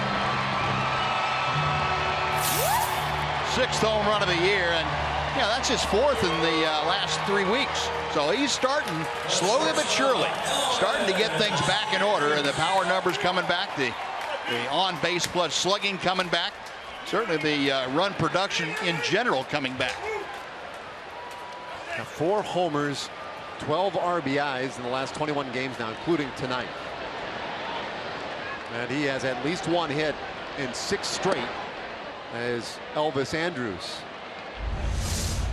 watches ball 1. And we'd seen the balls that Prince had hit hard in the last, say 10 days, had been on a line, a low line drive, mostly center, left center, right center in that area. He finally got the head of the bat out through the ball, was able to get the elevation on it, and drive it out of the ballpark, and Elvis stays high. Doesn't matter who's out there, Elvis is going to have a good rip. Boy, 3 for 3 tonight for Elvis Andrus. But Prince able to get the ball out in front of home plate, and that's that power stroke. Getting through the ball out in front of the plate with a little bit of lift on it. Yeah, that's what he's looking for.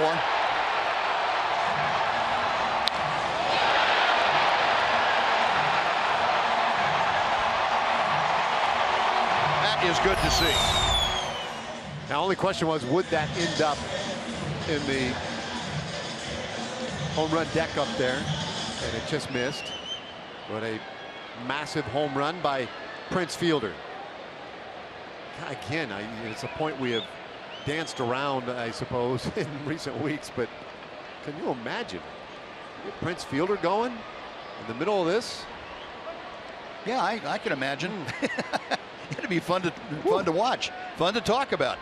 Good night, Nurse. This offense right now is really steaming. Odor takes one a little tight. 1-0. Rugned has a hit in 2 tries tonight. In fact, Buzz, I think everyone in the batting order has now at least 1 base hit. Yep. Rangers with 14 of them.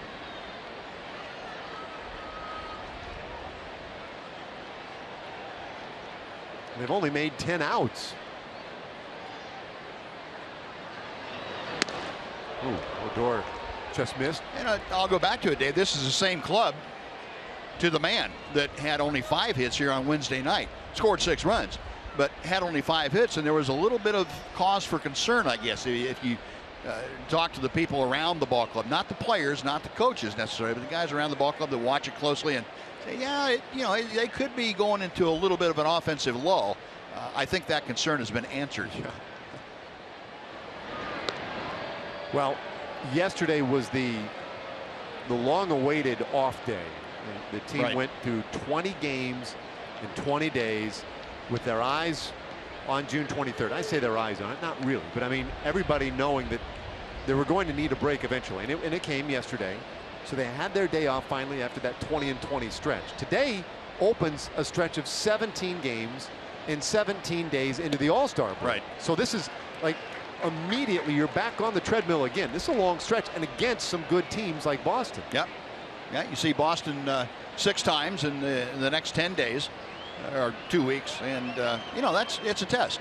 And you go to Yankee Stadium, you have to play them too, and they know it's a tough grind to the All-Star break. But this ball club has the great ability to forget what happened yesterday, other than learning from it, and not pay attention to what might happen tomorrow. They don't worry about that. 2-2 to Odor, and he's taking some pretty good hacks. This is power on power right now. Yeah. This is a ball club that's very focused on the job at hand. No matter who's the opponent, they're going to go out and play and play as hard as they can and try to win each and every ball game.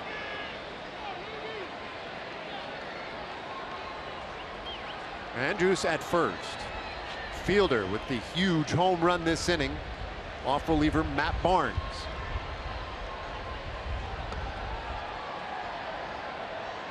Two to Odor, and the same pitch got him all 3 swings.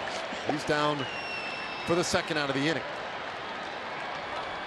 First baseman, Jason. Jeff Bannister has done a fantastic job of keeping his team on point, to your point, of just staying in the moment. They have stayed in the moment, and I suggested this the other day. Maybe it's easier when the moment is as fun as it has been right now for the Rangers. Why look ahead? Why look back? Well, yeah, that's a good point. If you were outside this ball club, that'd be a real valid point. I think for any of us, it would seem like that. You get in that clubhouse, and there never has been. What about next week? What about 3 weeks ago? It's always been you come into the clubhouse, you get ready to do whatever today is requiring of you, whether that's play a game or go to spring training and get your work in and get the drills in. Whatever it is, whatever the task is at hand right now, this ball club has been totally focused on. And you can go right down to, along with Jeff Bannister and the coaching staff too, they have a lot to do with it. But you go right down to Adrian Beltre, right down to Prince Fielder, right down to Ian Desmond.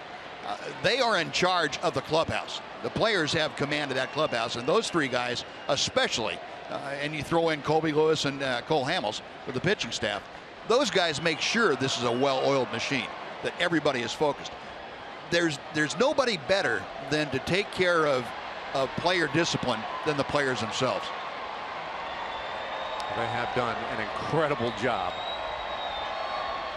And right now, a very good mix in that clubhouse. The 1-0 to Profar, and ooh, boy, let it fly right there. One ball, one strike now to Jurickson. Reached on an infield hit in the third on just a fabulous play by Xander Bogaerts. And he struck out looking in the second.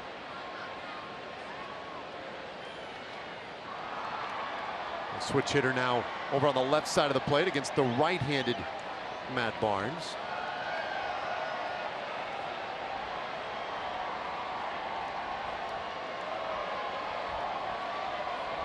Elvis not going anywhere over at first. Another 3-hit night for Elvis Andrus. Well, you might hear with the count at 1-1 on Jurickson, you might see Elvis try and swipe second. You don't have Price out there anymore, who's tougher to run on. Profar cuts to a good fastball, 1-2.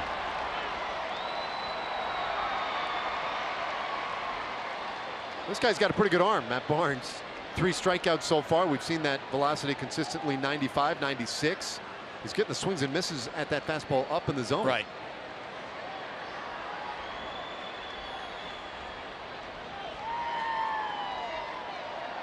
Trying to calm things down a little bit after David Price's rocky start.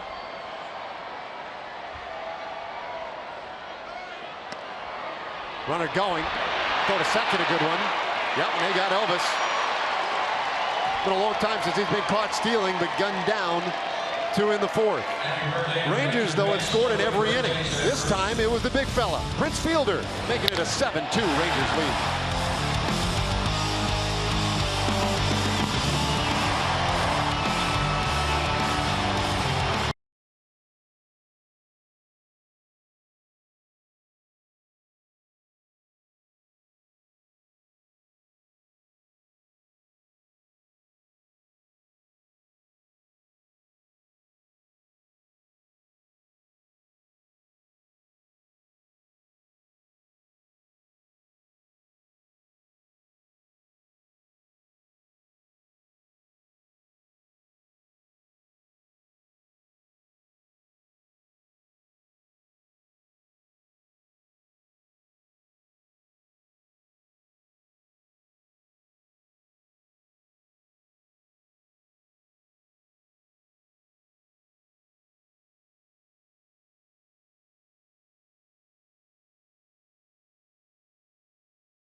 Arlington, and it is Foundation Friday, and one of the Rangers Foundation's longest running programs is the Summer Academy. And the Summer Academy today made a stop here at Globe Life Park and met with Keone Kella.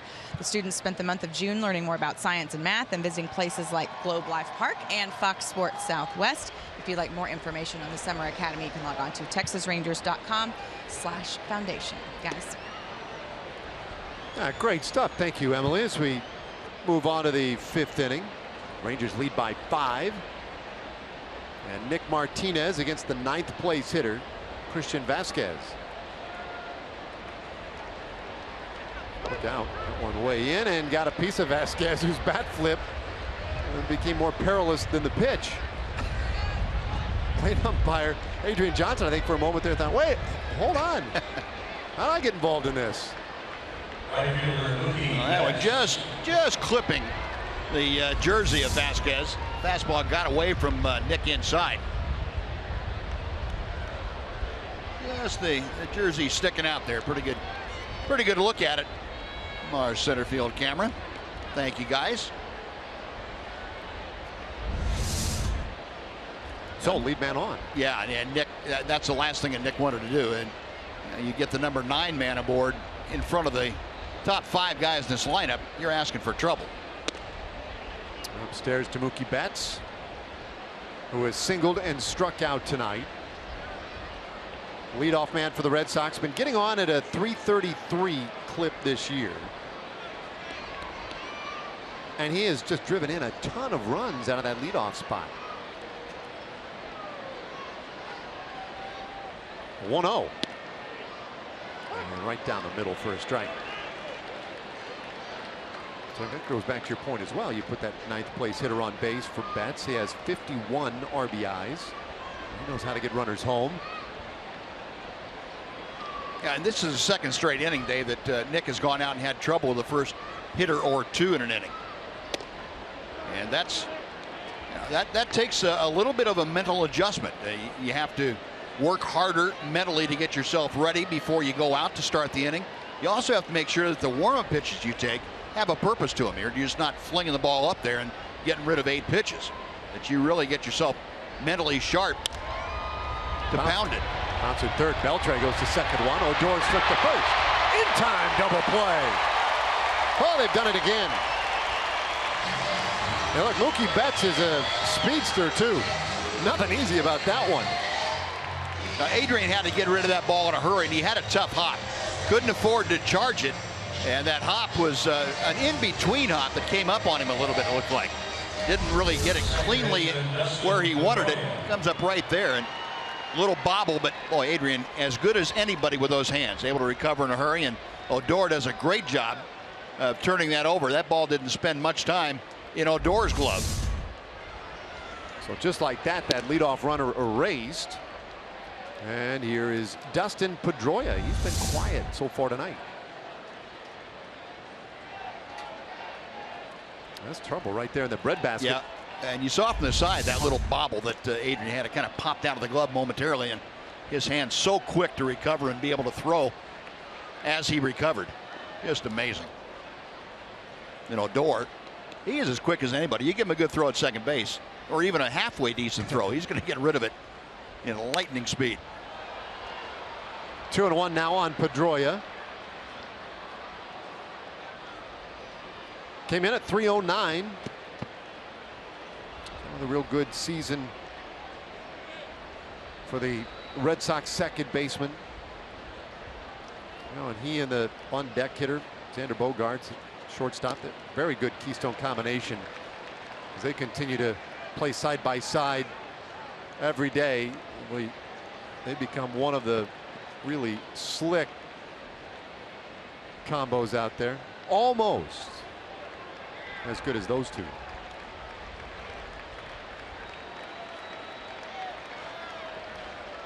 Nobody's turned as many double plays as Andrus and Odor. Full count now on Pedroia. Well, Martinez had a 1-2-3 inning in the 3rd. Otherwise, he's had base runners every time out. Now he has 2 outs here. And the pitch to Pedroia popped up. It could be a 3-batter inning, but not playable. A couple of fans had a shot at that one. Nick Martinez doing what a pitcher should. He can be traffic cop, and he's also the just-in-case guy over there. If somebody else can't get it, well, he's in a position that he can go ahead and get it, but he's playing the director. His job is to, whoever's going to call the play off, keep the other guys away from it. Fans trying to help him through this at bat with Pedroia, but he'll walk him. So a 2-out base runner in front of Xander Bogaerts.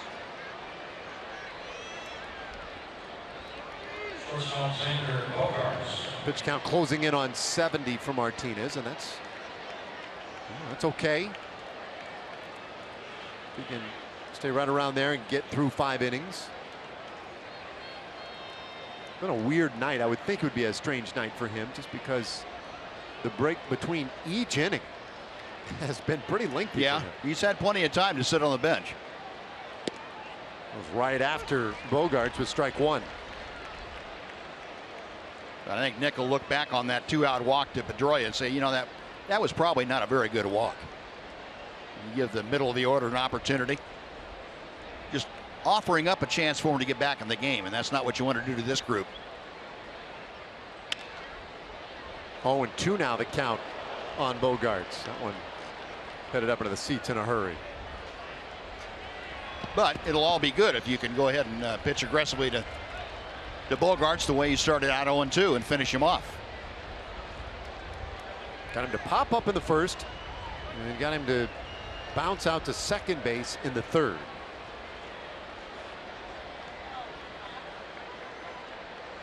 It was 0-2. Popped up again. This one near first base. Profar has room. Inning over. 4-batter inning. And Martinez puts another goose egg on the board. We're halfway to the house tonight. Rangers with a 5-run lead.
Well, some fun tonight out here at Globe Life Park. 7-2 Rangers leading the Red Sox. We go to the bottom of the 5th inning. Jordan Profar gets a brand new count and takes a curveball for strike 1. Profar was at the plate when Andrews was gunned down, trying to steal second.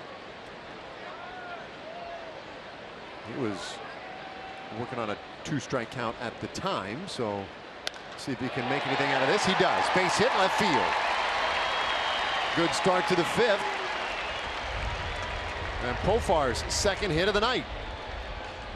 The catcher, Bobby Wilson. Up time for the Lowe's home field advantage. Presented by our good friends at Lowe's. The Rangers at home 26-11. Second best home record in baseball. And through 37 games, yeah, it's the second best all time for the Rangers. They have played well here this year. And looking to add to that mark tonight with a 5-run lead. Bobby Wilson 2 for 2. That's way up out of the zone for a ball.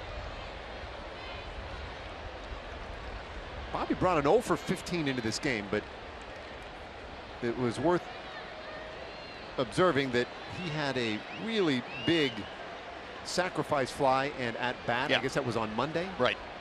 Against the Orioles. And you came up with what I thought was one of the better ideas in a long time around here. 1-1 to count. That he should have gotten an assist on Chu's next at bat when he delivered the 2-run single to right field. Well, we don't get many good ideas around here, but that, you know, I think that might fly if we tried that. It was a great at bat. Bobby, a veteran at bat, if you will. He fouled off what it turned out to be an 11-pitch at bat, I think it was, and produced a sacrifice fly. But it also was a wearing at bat on the pitcher at that time.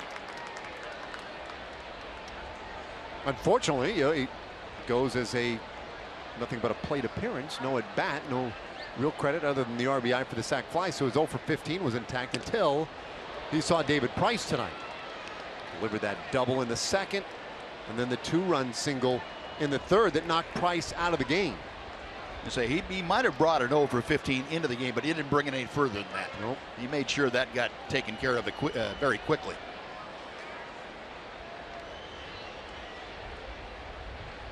Profar led off with a base hit to left.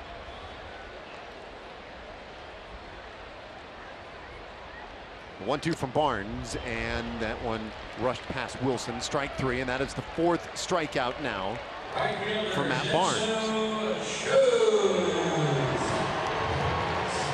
Barnes presents a test for hitters, and that he's the kind of guy you have to make him bring it down in the strike zone. You start swinging at that fastball that's up letter high or above, you're not going to have much success. His fastball has some extra giddy up on it. So 1 out for Chu, who has reached all 3 times. He's homered, he's singled, he's been plunked.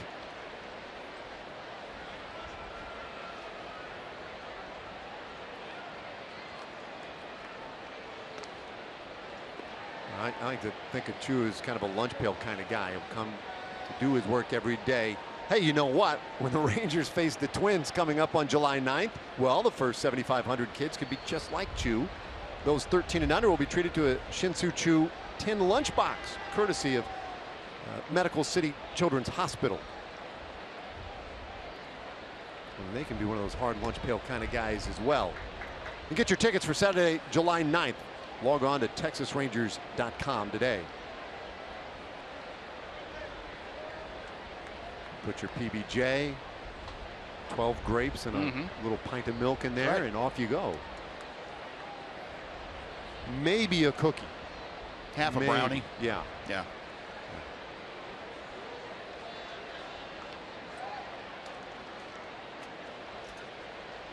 1-0 from Barnes. Ooh, nice breaking ball. That's been a good pitch. Did you, when you were a kid, did you have the you know, the large lunch pail that you took to school? Yeah, sure did. Did you? One of those things that you kind of, you know, you were digging, that you had a Scooby-Doo or whatever it was. I don't think we had paint back then. Oh, so it was I think it was before paint. It was a Craftsman. Yeah. Could have been Superman. I was a big Superman guy. Oh yeah. Yeah. Faster than a speeding bullet. 1 ball, 2 strikes to Chu.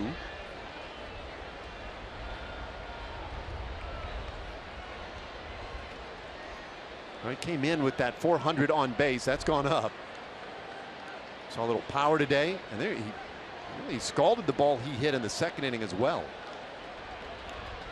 Against a tough left-handed pitcher, so very good sign.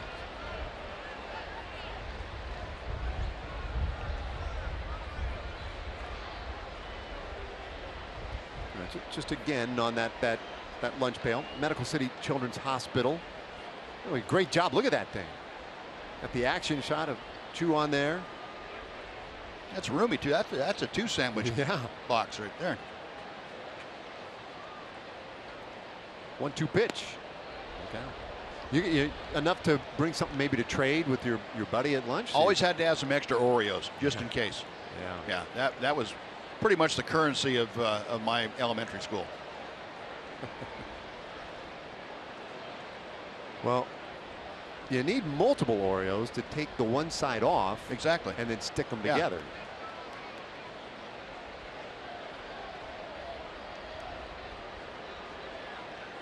Profar over at first, and Barnes, much like Price, I mean, he's had to labor through some of these at bats. You think of the Red Sox, Buzz, as the team that just tries to wear down pitchers, see a ton of pitches, get into that bullpen. I think of the 4-hour games with the Yankees all the time. Tonight it's kind of been flipped. I mean, the Rangers have just worn out Price and Barnes.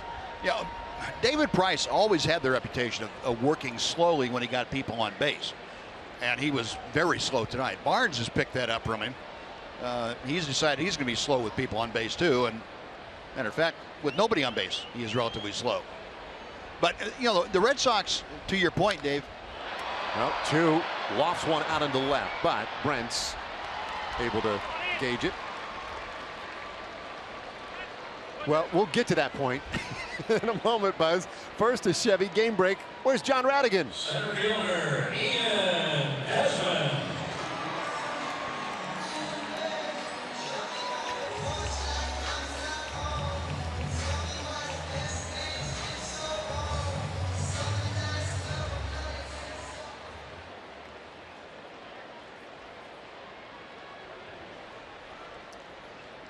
All right. Thanks, John. Here's Ian Desmond now with Profar at first, 2 away. 1-0. All right. Now, what I was saying about the Red Sox, Dave, this year is a little non-normal for them.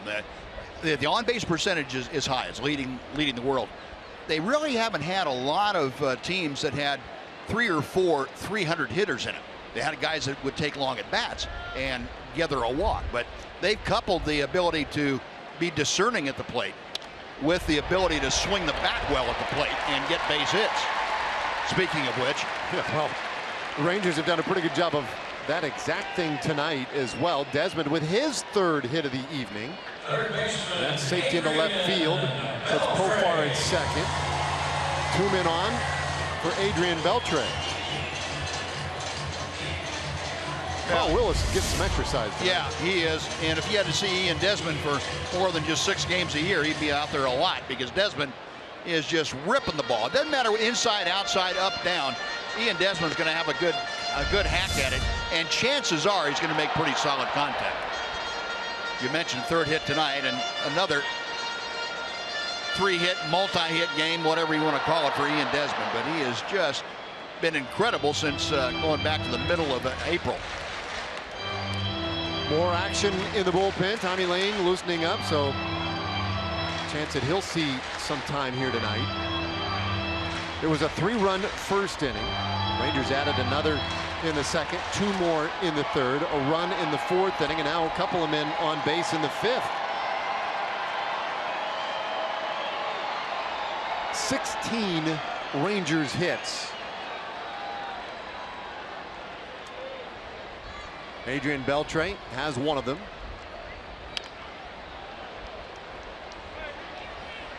The base hit in the 1st inning has popped up and struck out since. The guys down in the truck have wanted to show you the location of the last 2 hits for Ian Desmond. This pitch down and away, and Desmond kind of got it off the end of the bat, but found a safe area. This one in about thigh high.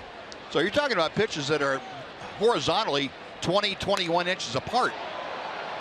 Well, 2nd time tonight, Beltre's popped one way up there, this time to the right side, and Mookie Betts able to haul it in for the first scoreless inning tonight for this Rangers offense. We are through 5. Rangers lead it 7-2.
On Sunday, July 10th, the first 15,000 fans will get a Cole Hamels bobblehead, courtesy of Dr. Pepper and Tom Thumb.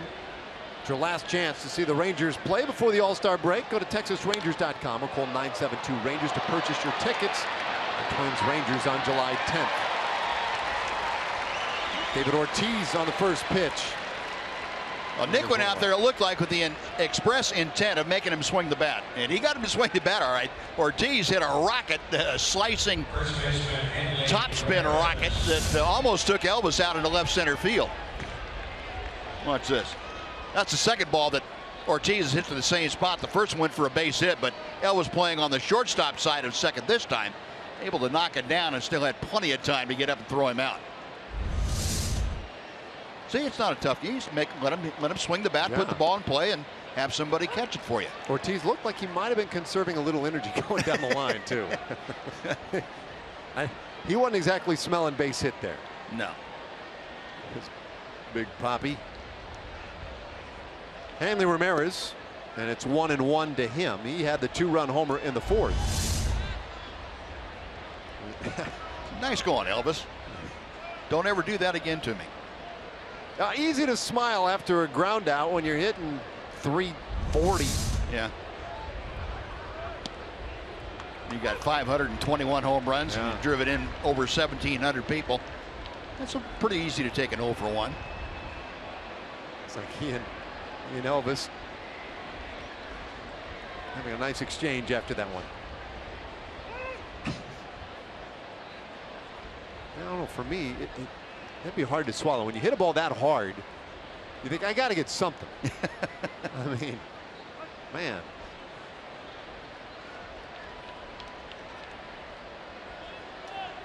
One, two, and it's all square on Hanley Ramirez. Now, speaking of David Ortiz, Emily Jones has a little more on the legend. Yeah, I mean, he's one of those players, you know, that guys growing up, guys like Elvis Andrus dream about, you know, playing against or possibly playing with. And Elvis talked today about, you know, what it's been like to go up against him all these years and how excited he was to meet him for the very first time. Prince mentioned the fact that, you know, he ruined a couple of his nights with his heroics, but a lot of respect, obviously, for David Ortiz, the way he plays the game and the impact that he's had on the game. So it's always interesting to hear what other guys have to say about their competitors, especially when they are on the tail end of a very illustrious career. Yeah, and he's that guy. I think we'd have a hard time finding somebody to say something bad about it. I mean, there you go. When he's around, the boys flock. They want to talk to him. Well, and two other things, just the way he's so revered in Boston, and, you know, the way that after the Boston Marathon bombing and how he responded to that when they went back to play baseball, one of those iconic moments in his career. Used some colorful language that got his point across very clear, but a very lovable guy. Yeah, he really is. Spoken like a true non-pitcher. Yeah, he didn't. Yeah, he's never hit any bombs off me, so I don't have anything to worry about, right? No, you're right about that. I mean, he really is one of a kind for this generation. And those sounds don't hurt my ears like the New York's does. Well, walk to Hanley Ramirez. And so the Red Sox have a runner on here in the 6th inning. Yeah, you know, that scene we saw with David Ortiz out there talking to some of the Rangers, there weren't any pitchers in that group either, were there? No, you wouldn't find no self-respecting pitcher would be caught dead in a group like that. Too many guys that swing the bat too well. Well, here's Jackie Bradley Jr. tonight, 0 for 2. And Martinez gets right after him with strike 1. I mentioned it earlier, you know, the 29-game hitting streak had everybody's attention at the start of this season. And it has helped pad the numbers a little bit for Bradley. But, I mean, he's hitting .207 since that hitting streak came to a close. And if you take the 250-plus games prior to the hitting streak, he was a .214 hitter. Mm-hmm.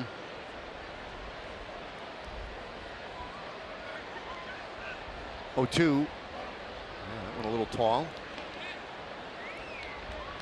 Yeah, and I think hitters will tell you it's a case of being able to get off to a good start, cover up some holes that you might have had before that people were trying to exploit, either not swinging pitches that you used to, or at least be able to foul them off so it got a pitcher out of that zone, and then be able to handle the pitches that he did make a mistake with. But eventually it comes back down to you really can't change a leopard's spots. If he's that kind of a hitter, he's probably going to be that kind of hitter most of his career. Now it may go up some, yeah, but his ability is what his ability is. Of course, so valuable in center field. And does such a great job out there. But never really, been valued a ton for his bat, although it has been a good weapon for him this year. Count stays 1-2. Honestly, if he were able to hit leadoff for this ball club, if his on-base percentage were good enough to get on base, to bat leadoff, he'd be invaluable. I mean, that is a classic center fielder, defensive master, and top of the order hitter. It did not go. 2-2 the count. Well, Tony Barnett looks like he'll be getting into this game. Martinez trying to get through 6 innings. He's already got a couple of double plays behind him tonight.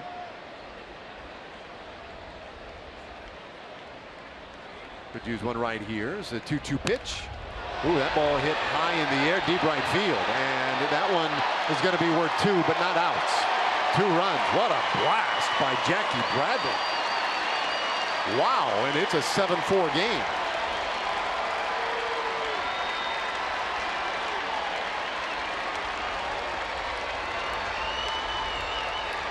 Well, Bradley got himself into a count where Nick Martinez had to go away from his strength, and that was in Bradley's wheelhouse, that he can handle that fastball up and out of the plate. He'd seen enough pitches in that at bat to be able to time Nick Martinez. Saw the target set inside, and Nick did not get the ball in there. And that's one of the tough parts about for any pitcher. If you're right-handed trying to get it inside to a left-hander, or if you're a left-hander trying to come across the plate inside to a right-hander, you have to be able to keep the ball in there, not let it run back out over the plate. Most guys do it with a little cutting action, but boy, it is sure problems if you let it run back over the plate. A couple of homers tonight for the Red Sox, both of them 2-run shots. And Bryce Brent's, he's been aggressive with the bat in the 2 trips he's had so far. And he just hacks and hacks, and that has been his reputation. Now, he was a great power hitter in the minor leagues.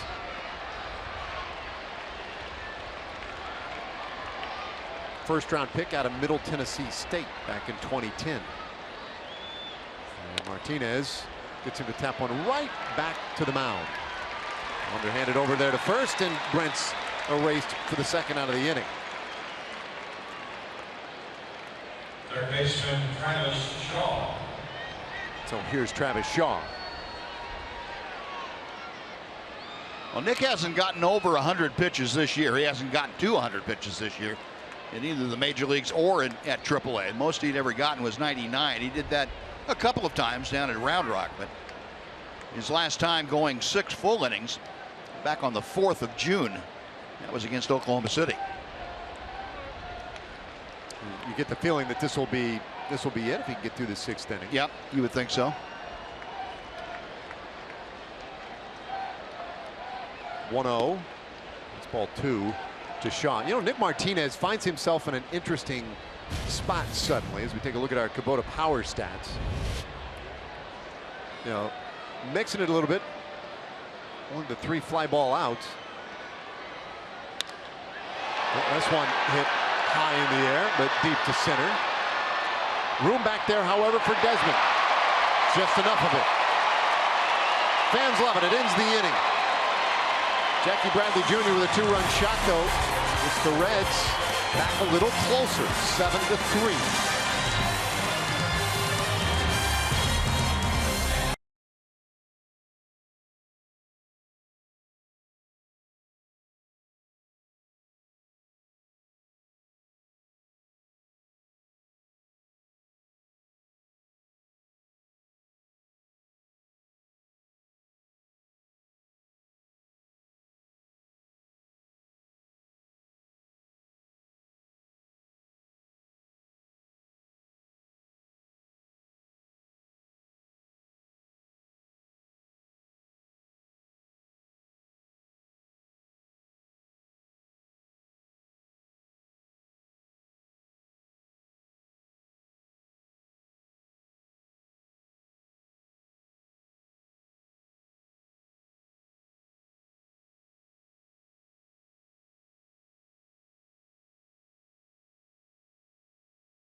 Time for the Sonic Slam inning, brought to you by Sonic. Tonight's jackpot worth $400 and dinner for two at Sonic Drive-In. If a Ranger hits a home run during this inning, Keisha Gallegos from Granbury will win $400. And if a Ranger hits a grand slam during this inning, well, Keisha will win $25,000. You can register at any participating Sonic restaurant. Nomar Mazara, the pitch hit to start this inning, and that in itself will force a pitching change for the Red Sox. So we will step aside one more time. By the way, the score is the Rangers leading 7-4.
Answer yourself, boys.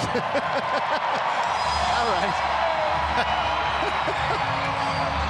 He's hogging all the TV time. Oh, boy. Well, they're getting excited for some fireworks later on tonight. They have seen some early as Tommy Lane has come on now for the Red Sox. 23rd appearance of the year for the left-hander. Lane, a draft pick in 2007 by the Arizona Diamondbacks. Played with San Diego for a while and now with the Boston Red Sox. He gets Mazara to wave at that one. It's 1-1. Lane on for Barnes, who had already relieved David Price, who started the game and struggled. And it's 2-1. Well, Lane has made a career out of getting left-handed hitters out. Left-handers in the last 4 years against him have hit a grand total of 159. Your classic left-handed matchup specialist. Mazara did not start the game, hitting here for Ryan Rua. And now in a very good hitter's count. So Mazara is suddenly the only Ranger without a hit in this one because everybody else, Rua leaves 1 for 3. Nobody else with at least one hit. We have a bunch of multi-hit efforts tonight. The 3-1. And this one is sliced away foul.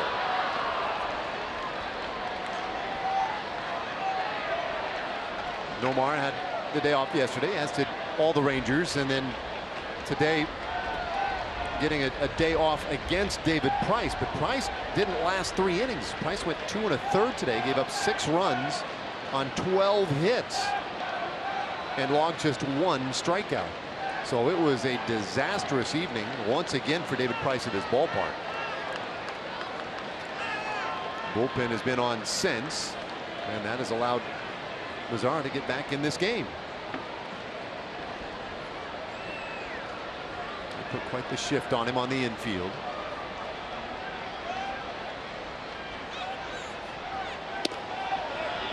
And he'll take the walk. So that's how we begin the bottom of the 6th inning.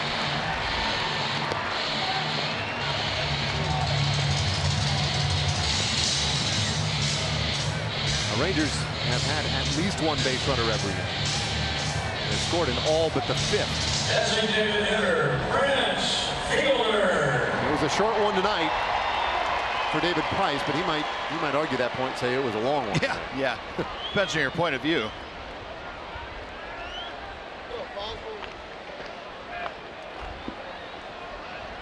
They will stay in that shift with Prince Fielder up there. Prince hit a monster home run in the 4th. One of the classic Prince Fielder swings. They give the Rangers their 7th run of the night.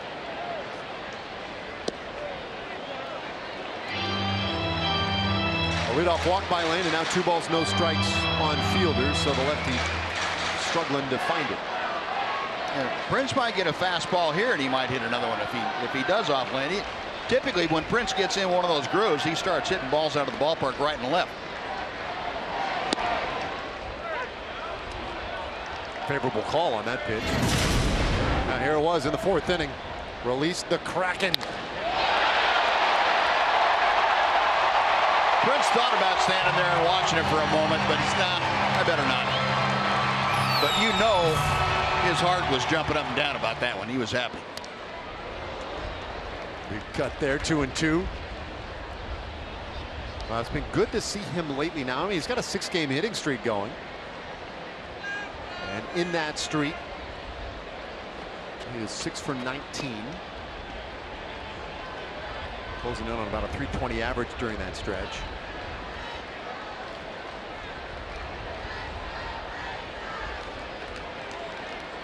Signs that he's getting it back.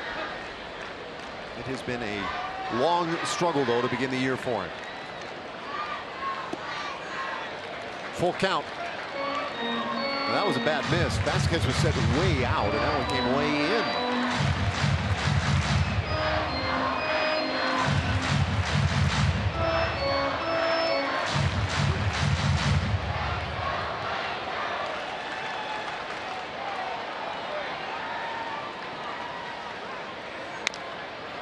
Bouncer first, but foul.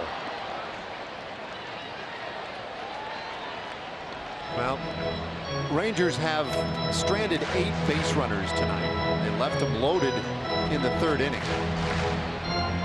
They left 2 on last inning. And there have been, I don't know, probably like 3, maybe 4 at bats tonight with the bases loaded. So they have had all kinds of runners, some of them via the free pass, and you know that Lane would rather not put Fielder on for free here. The payoff pitch, and it's popped up over to the left side, and Xander Bogaerts didn't really have to call anybody off. He was the only one anywhere near it. 1 away. The shortstop, Elvis Andrus.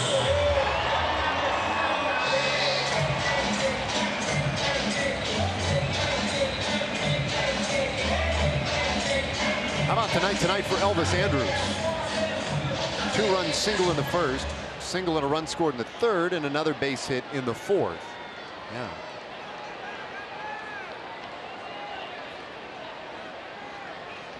And he has been stacking up the 3-hit games lately.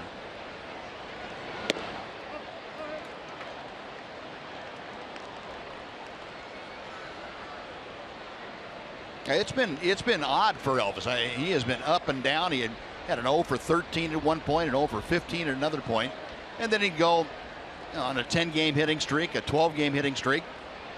All the 3-hit games that you mentioned, Dave. It's just been it hasn't been very long for Elvis to go in between hot streaks. Flies out to Bradley. 2 away, and that one off the bat looked like it was destined to find some grass out there, but Bradley tracks it down. Hit it too hard. Second baseman. Elvis got to learn about that. He can't hit it quite that hard.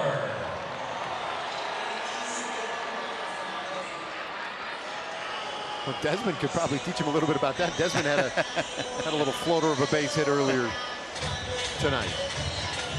Well, here's Rougned. That average over 270. We're hitting a run scored tonight.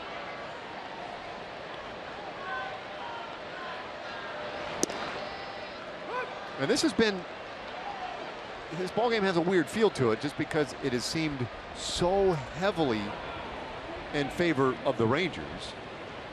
They have out hit the Red Sox 16-6. Barnett's been thrown out there for a little while. But at the same time, Buzz, it's only a 3-run game. Yeah, you can't let the Red Sox hang around. You got to stay after it. And the Rangers did that for the first 4 innings. You score in every inning, and you can build up a pretty good sized lead. But all of a sudden, the Red Sox, on the strength of a couple of 2-run home runs, and John Farrell's club right back in this ball game. And a 3-run differential, not that secure a lead with these two clubs. 2-strike pitch to Odor, hit on a line, but right out there to Mookie Betts. Nice play, and the inning is over. Boy, that ball well struck. A couple of hard outs during the Rangers' threat in the 6th. We'll go to the 7th tonight.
And it started quickly. Second pitch of the game from David Price, and Chu goes deep to right field. His 3rd homer of the year. 1-0 Rangers.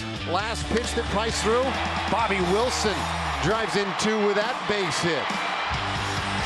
Now that chased Price from the ball game, and then Matt Barnes served that one up to Prince Fielder in the 4th inning. Fielder's 6th homer of the year, a no-doubter, and it gave the Rangers their 7th run of the night. 16 hits so far. And now Tony Barnett on in relief of Nick Martinez.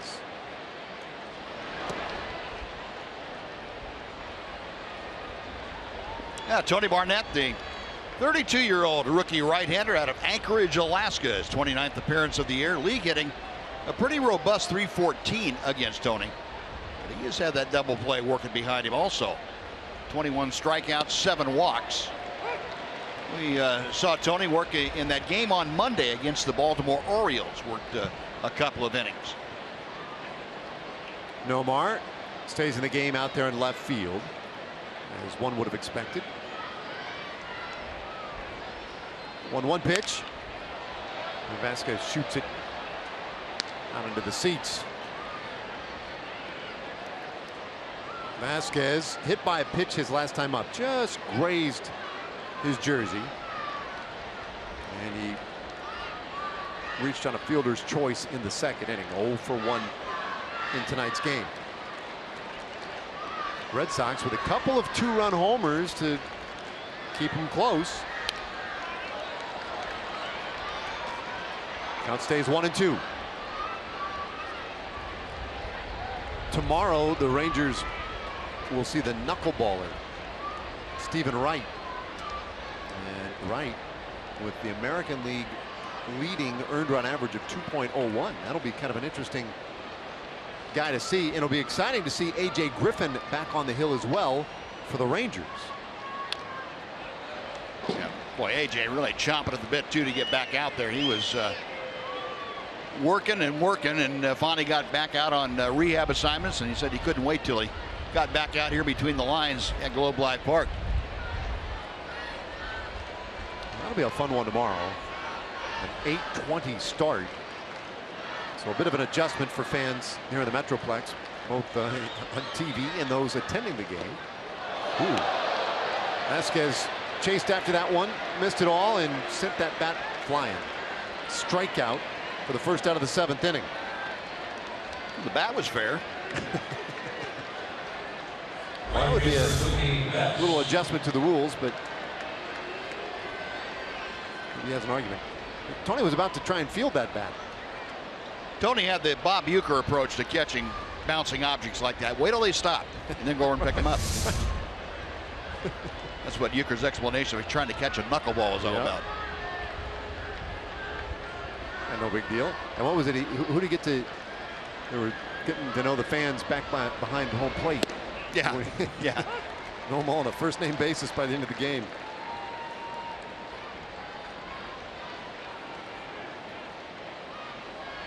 So a strikeout for Barnett. And it jumps ahead of Mookie Betts 0-1.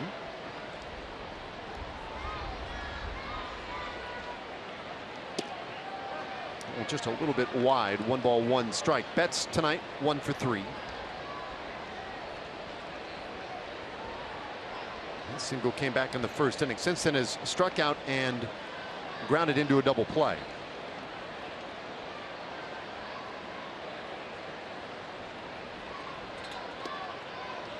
Almost went after that one.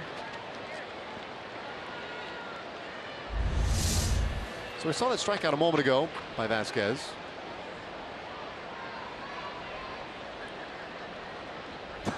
I forgot about that bat flip, Buzz. That's it.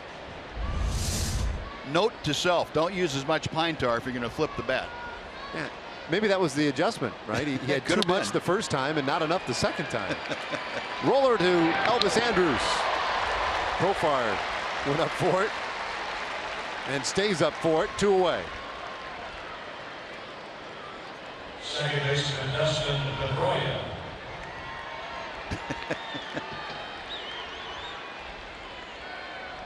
Well, I think safe to say, Buzz, the biggest factor probably for the Rangers in this first half has been the play of Ian Desmond, especially offensively, but even defensively.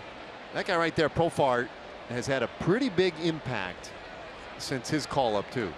Well, he certainly came in at what could have been a difficult time with Rougned Odor going to miss 8 ball games, and filled in very well. Obviously, he swung the bat very well. He was a good leadoff man in Odor's absence. Chu was not available at that time, so yeah, he's had a big impact. And I think when we go back and look over the first half of the season, as we get closer to the All-Star break, talk about those two guys. You also talk about the pitching staff, the starting staff, and the job that it has done.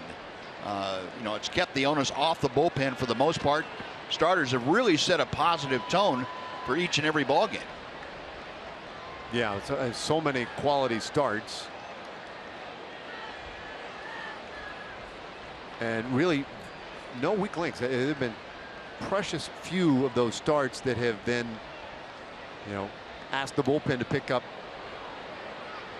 numerous innings at the end of a game. And those are the ones that can really hurt, like tonight's by David Price. Right.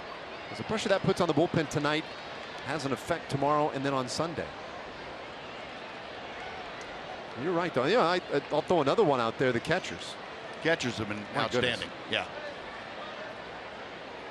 Offensively and defensively, they've done a very good job. I don't think you can talk about pitching necessarily without talking about the catching. They have done a very good job managing this pitching staff, no matter who's behind the plate. Bobby Wilson has done a great job. Brian Holliday did a super job, and Robinson Chirinos. Yeah, when you had Brett Nicholas here. Brett did a good job working with the pitching staff. So it's been a team effort for the catchers to work with the Rangers pitchers. 2 gone here. Barnett's 2-2 to Pedroia. Got him swinging. Second time he struck out tonight, and it's a 1-2-3 inning for Tony Barnett. So it is the middle of the 7th inning. The fans here will honor America. We send it to Chuck Morgan. Will you please rise? And now in honor of all the veterans who have served our country and the servicemen and women who are currently stationed at home.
Greater coverage of baseball tonight. Tigers beat the Mariners last night on a 10th inning walk-off wild pitch. That's a 4-game sweep. First time since 1980 the Tigers have done that to the Mariners. Wow. A little update from the College World Series. Oklahoma State and TCU both suffering losses today. They've got elimination games tomorrow out in Omaha. We're underway in the bottom of the 7th inning. 7-4 Rangers. Jurickson Profar, Bobby Wilson, and then to the top for Shin-Soo Choo. Tommy Lane is the 3rd pitcher of the night for Boston. And Profar rips that one into left field, and a diving effort by Brents robs a base hit from Profar. The catcher, Bobby Wilson. But Brian Brant's got a jump that indicated he thought he probably had it under control, and all of a sudden that ball started hooking on him and sinking a little bit, and he had to put on a burst of speed and a last-minute dive to make that play. Very nice defensive play by Brents. So Profar erased, and here's Bobby Wilson coming right after him. Well, I've seen some good defense tonight from the Red Sox. They've had some. There have been some things tonight that would be cause for concern for the Red Sox. The pitching of David Price was not sharp at all. And offensively, they struggled a little bit with Nick Martinez and then subsequently Tony Barnett. But they have made some really impressive defensive efforts.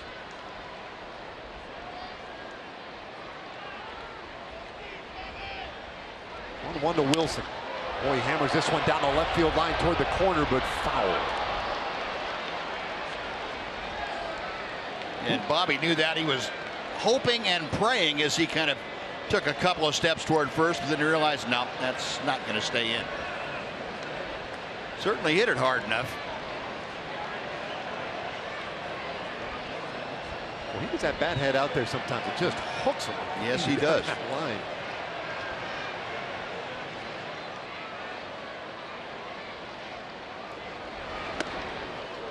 We're gonna get a piece of that one. 2-2 the count.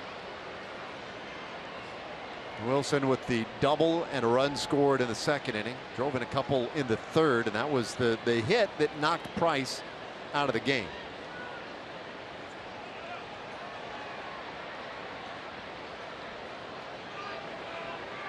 Lefty's 2-2. How about our Jimmy John's delivery of the game tonight? This is Bobby, and that was the last pitch David Price threw tonight. It was a foot race, it seemed, around third. Odor didn't like the stop sign. It just about caught Elvis. Tom coming!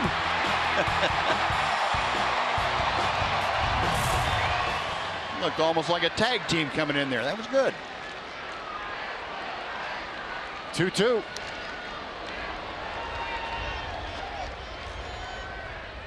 It's another thing that Wilson has done so well. These long at bats, he's battling.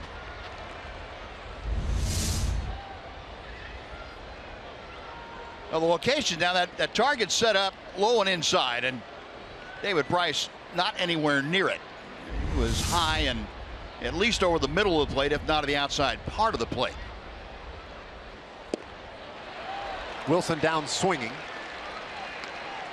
Second out of the inning. A good battle. Turns it over for Shin-Soo Choo. Time for another Chevy game break. Where's John Radigan?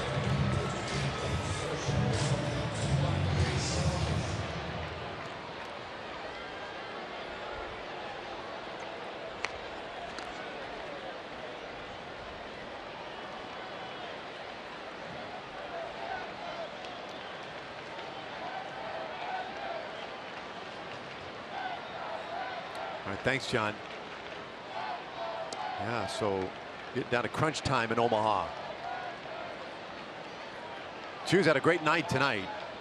He has reached 3 of the 4 times he's been at the plate. Was hit by a pitch in the third.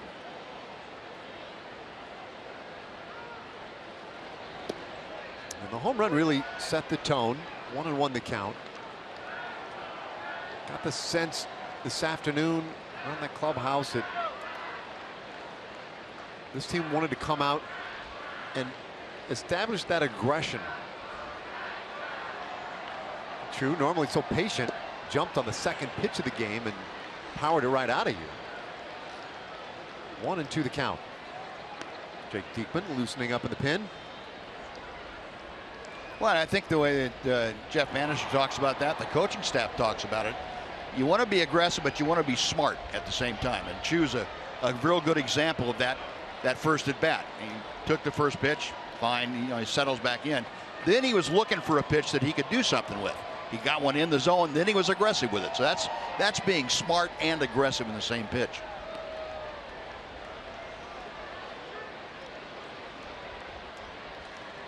Followed with a single. Mentioned the hit by pitch, and then was retired in the 5th inning, and a ball hit to left field. 2-2. That's a full count. Another deep count. for Shin-Soo Choo. Wednesday in the finale against the Cincinnati Reds, Choo scored 2 of the Rangers' 6 runs. Payoff pitch. Oh, he went, and that is a strikeout for Tommy Lane in a 1-2-3 inning for Red Sox pitchers. First one they've managed tonight. We go to the 8th inning with the Rangers leading by 3.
Anderson, 92 years young today. She comes all the way in from Shallow Water, Texas, right outside of Lubbock. She's the mother of Donnie Anderson, played for the Green Bay Packers, Super Bowl I and II, a Texas Tech Hall of Famer. Congratulations. Now, understand you're a big-time Ranger fan, came all the way in for this. Donnie lives in the area, and you used to score his Little League games, and she was tough on you, Donnie, huh?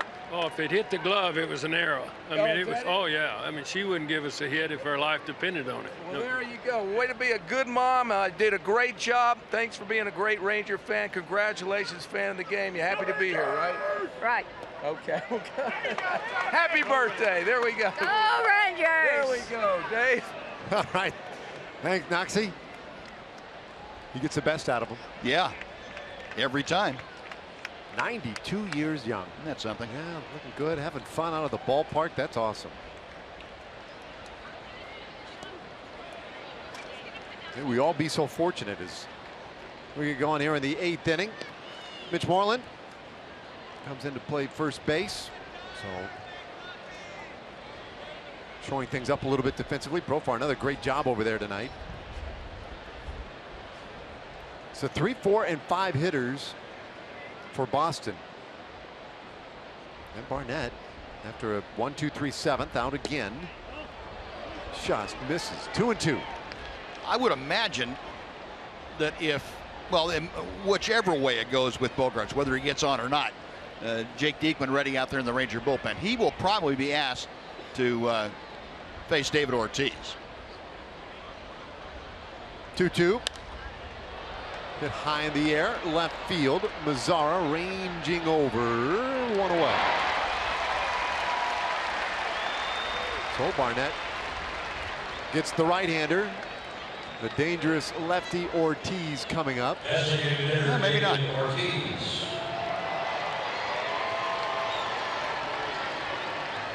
Interesting. Yep. Now they're going to, if Bogaerts had gotten on, there's no doubt, they right? would have gone to the left-hander. Yeah, but really this is no base runners.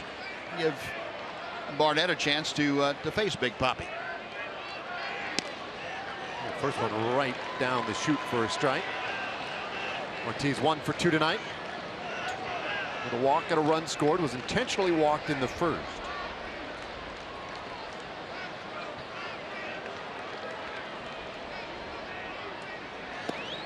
And it's 1-1.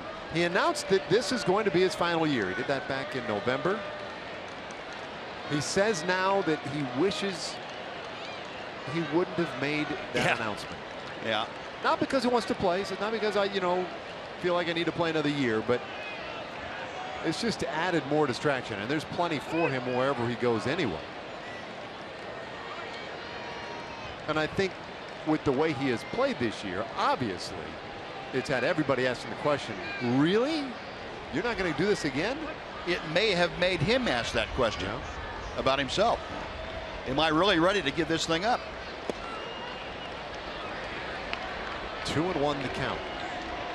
Well, consider that he's sitting on 18 home runs. That's 6th best in the league. 60 RBIs. Yeah. That's second. You're looking at a guy who could conceivably hit 30 home runs, drive in 100.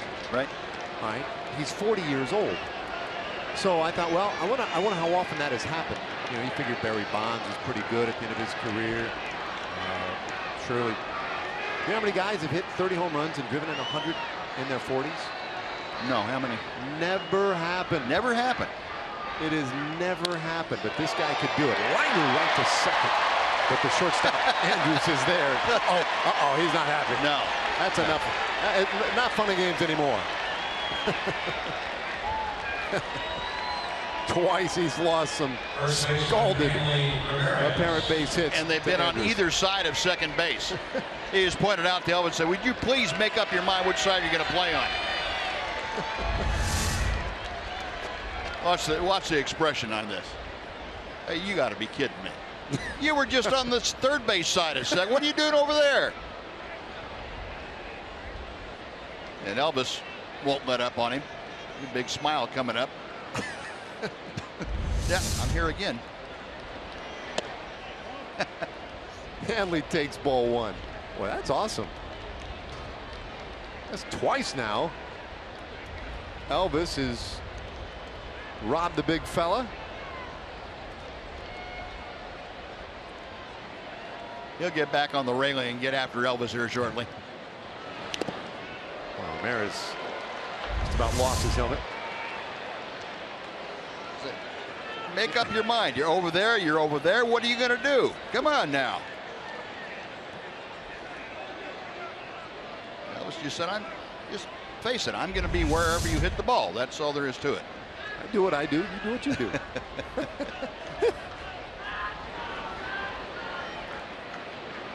Took him a little while to get over it, but he got over that okay.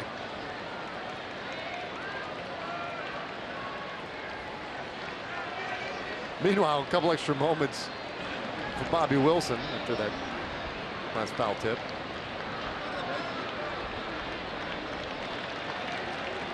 Elvis explaining the whole thing to Adrian.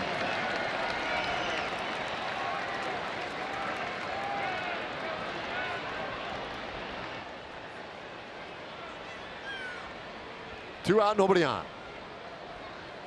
1-1 to Hanley Ramirez. Just missed. So 6 great innings today from Nick Martinez, and now Tony Barnett 1 out away from making it 2 scoreless in relief.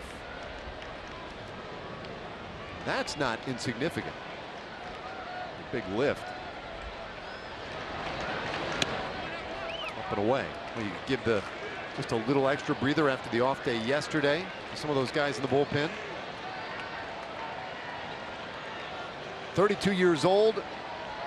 And as you point out, when he comes in, a rookie. Don't see that very often. Really found himself in Japan and became a strike throwing machine over there. The 3-1 pitch. And this ball hit hard, but right at Ian Desmond. And it's a 1-2-3 for the rookie, Tony Barnett. We'll go to the bottom of the 8th inning. Rangers lead by 3.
with a 7-4 advantage over the Red Sox in the opener of this 3-game weekend series. Game 2 will take place tomorrow here at Globe Life Park in Arlington. A little bit of a late start tomorrow night as things get going just after 8 o'clock on Fox Sports Southwest. A.J. Griffin getting his first start since May 7th. He had a stellar start to the season, coming back off the El tomorrow, going up against Stephen Wright, who has the best ERA this season in the AL, that 2.01 mark. See these two go head-to-head tomorrow night, 8 o'clock here on Fox Sports Southwest. To find a big thank you to the fine folks at AT&T High-Speed Internet for getting us ready for Game 2 of 3 between the Red Sox and the Rangers, guys. Yeah, Emily, looking forward to that one tomorrow. And there are a few scattered tickets left, just singles for tomorrow's game. Standing room only, as Heath Hembry has come on in this bottom of the 8th. Now, Hembry, as you can see, a good, lively fastball. He's a 27-year-old, I should say, out of Spartanburg, South Carolina, facing Ian Desmond, who is as hot as anybody in baseball right about now. 3 more hits tonight. It started, and it's 1-2. 4th pitcher of the night, Hembry. He pitched an inning yesterday for the Red Sox. They went extra innings yesterday and then traveled through the night to get here to open this series. Count stays 1-2 on Desmond. 3 singles tonight. Came in 7th in the American League at .316, but that average climbing once again this evening. Somehow, some way, he will no doubt be on the All-Star team. Just a question of how he gets named to that team.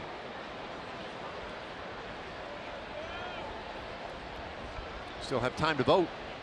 So 1-2 pitch, little tapper by the mound. And Bogaerts takes care of it for out number 1. Third baseman, Adrian Beltre.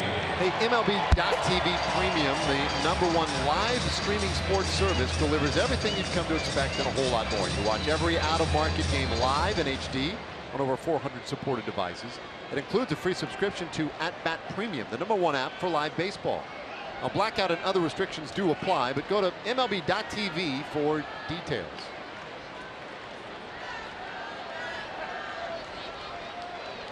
One out, nobody on for Adrian Beltre. 1 for 4 tonight.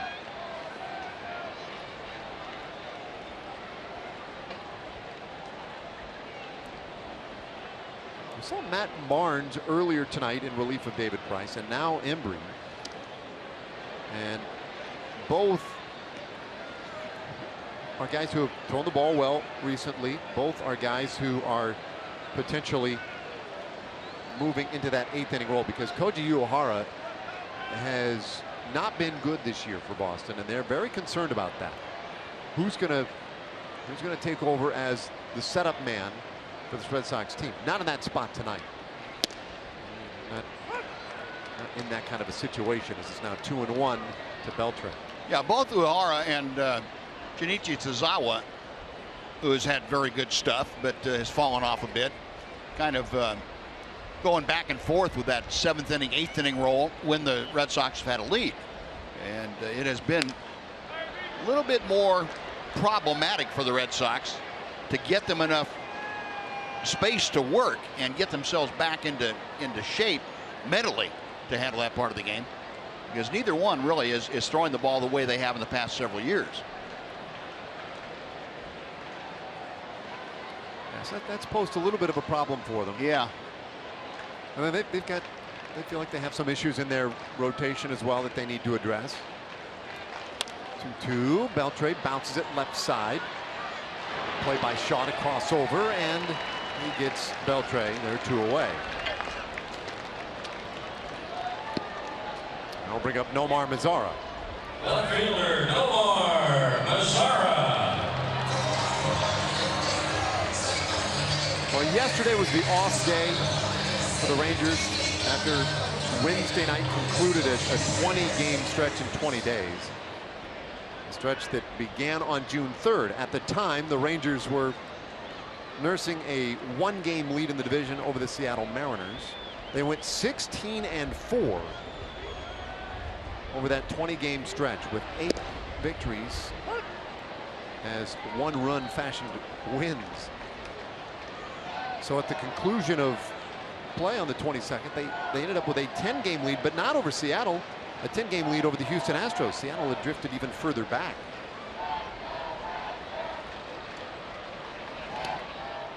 It's the 4th time in franchise history that the Rangers have built a 10-game or better lead in their division. The other 3 times, 1999, 2010, 2011, and on all 3 occasions, it came in September, not June. Yep. First time other than in September the Rangers have ever had a lead that big.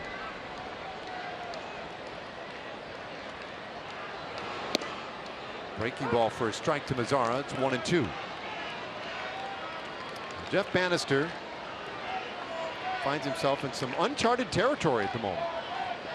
Tonight begins a stretch of 17 games in 17 days that will take us to the All-Star break.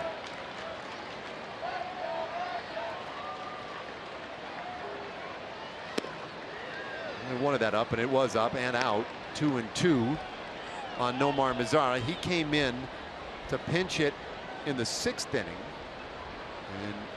instead of Ryan Rua. He walked and stayed in defensively. His 2nd plate appearance tonight.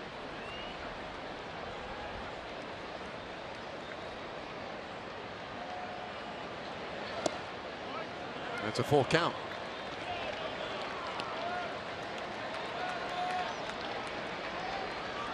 Mazara was 0 for 3 on Wednesday. In his last 10 games, the average has dropped a little better than 30 points. It's been a struggle for him. 3-2 pitch. And it got him swinging. So Mazara with a strikeout to end the 8th inning. Last chance for the Red Sox coming up as we go to the 9th. Rangers leading 7-4.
Inning, and the Rangers try to close the door on game 1 of this 3-game series with the Boston Red Sox. Things have gone so well at home.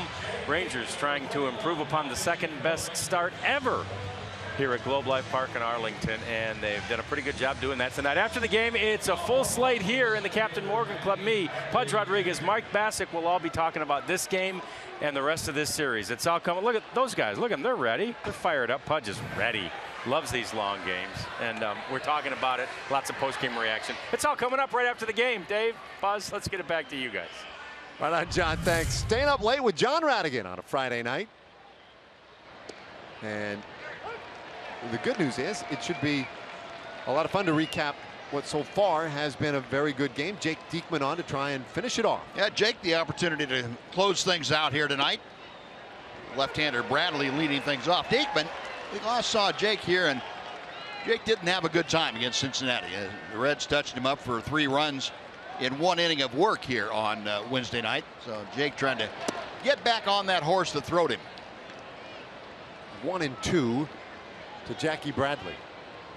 Well, shooting for his 3rd save of the year. And lately he's found himself in some spots where he's been able to come in these spots and get it done. So hopefully he can do it tonight. As they appeal down to 3rd, Eric Cooper said no. Bradley held up. It's 2-2. Bradley had the 2-run homer in the 6th inning. It was the last the Reds got on the board. In fact, it was the last base runner the Reds have had. Red Sox, rather. And it's a full count. Their other offense, it was a Hanley Ramirez 2-run shot in the 4th. The Rangers, meanwhile, the runs they scored tonight, they were long innings with lots of runners. A 5-hit inning, a 4-hit inning, total of 16 hits tonight.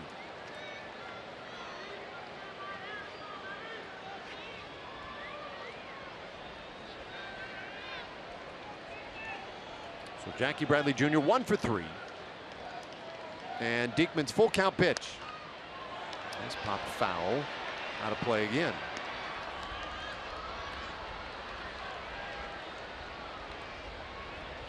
Red Sox came in a game and a half out in the American League East, and probably fortunate to be there, as they have not played real well lately, but the Orioles haven't been able to take advantage. And there's a leadoff walk in the 9th inning.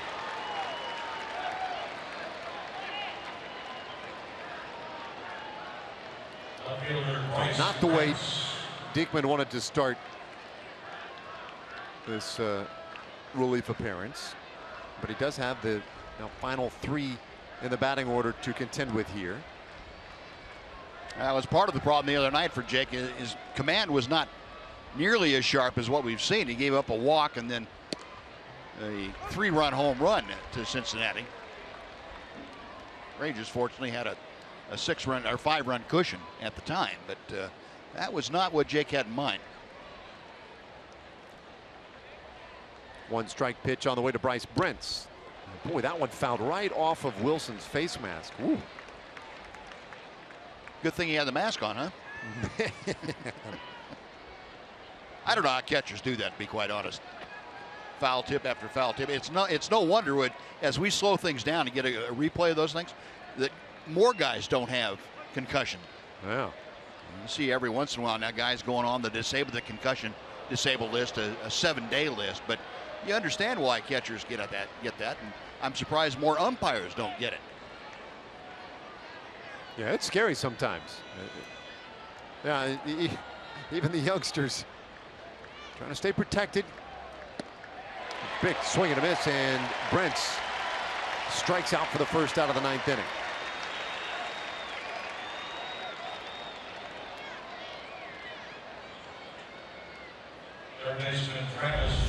Jake Diekman getting ahead, then coming back with that breaking ball, and it fairly flat plane, but the change in speed got Brents. It's now Travis Shaw. Shaw is 1 for 3.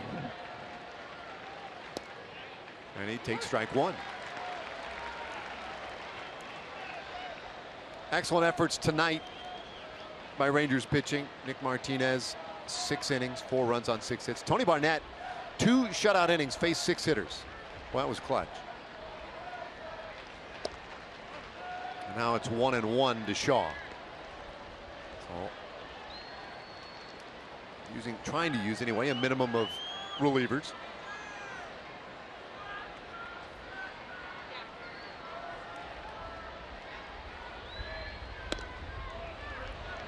Two balls and a strike. Nick Martinez, we mentioned, you know, now stepping into a role tonight with his second start of the year. It's going to be real important that he pitches kind of like he did tonight. Keep his team in the game. Last year, he was the one who held it together in the first half for the Rangers. It would be great to have A.J. Griffin back tomorrow. He was off to a real nice start before coming up with some shoulder tightness in his start in Toronto. But he'll be back tomorrow, starting against the knuckleballer Stephen Wright. 2-2. Do it again. Martinez last year, by the end of May, was 4-0 with that 1.96 ERA in 9 starts. And in those 9 starts, the Rangers went 8-1. In all the other starts, the Rangers at that point were 12-22. I mean, without Nick Martinez those first 2 months last year, that hole would have been devastating by the All-Star break. Shaw pops this one up. Deep short. And Beltre will give way to Elvis Andrus. 2 gone.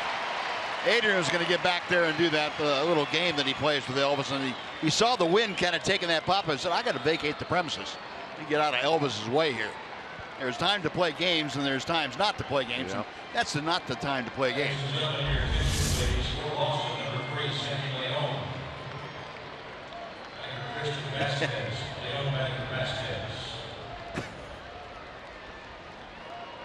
Check the replay. Yeah, see?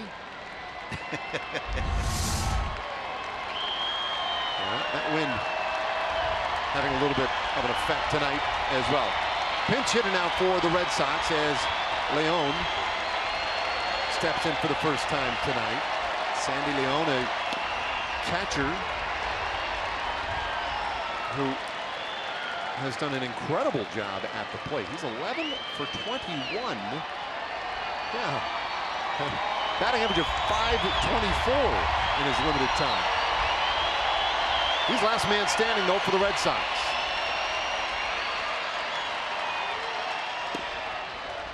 One and one. The spot now for Nick Martinez, of course, is a bigger one all of a sudden, because Colby Lewis going to the disabled list and likely out for at least 8 weeks. And so Martinez is going to have to step into that rotation and perform like he did early last year. 1-1. A little tight.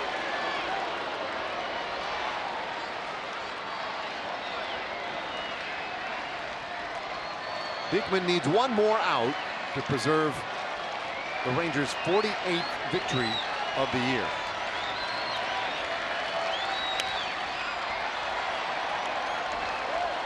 Cubs won earlier today down in Miami. They beat the Marlins 5-4. So the Cubs in the clubhouse with 48 wins. That's most in the big leagues. And the Rangers could match them with one more strike here.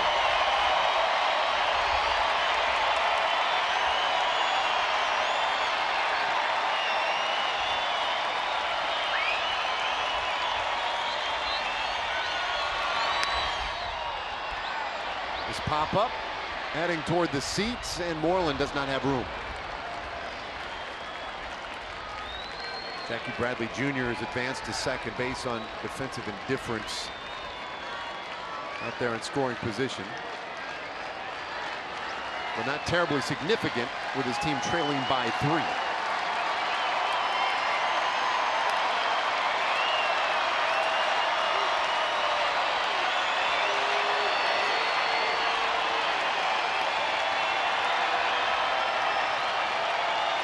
The 2-2 pitch.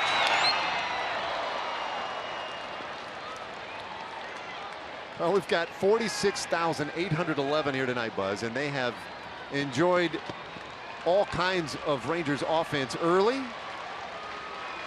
Pretty good pitching. And they're amped up for the fireworks. They want to see a strong finish here. Yeah, Rangers have given them a lot of reason to feel good about this Friday night and looking forward to the whole weekend. Diekman's 2-2. And this is a battle here. Leon seems like he can get to just about anything. Well, I guess when you're hitting 520 or whatever he's hitting, you probably should be able to get to anything.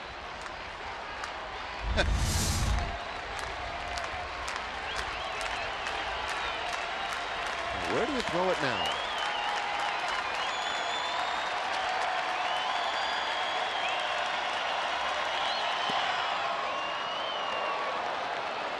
I wouldn't chase that one, and it's a full count. Mookie Betts waits on deck for the Red Sox, and that top of the order looms if Leon finds his way to first base. Make him swing the bat right here. He did again, and keeps the at bat going.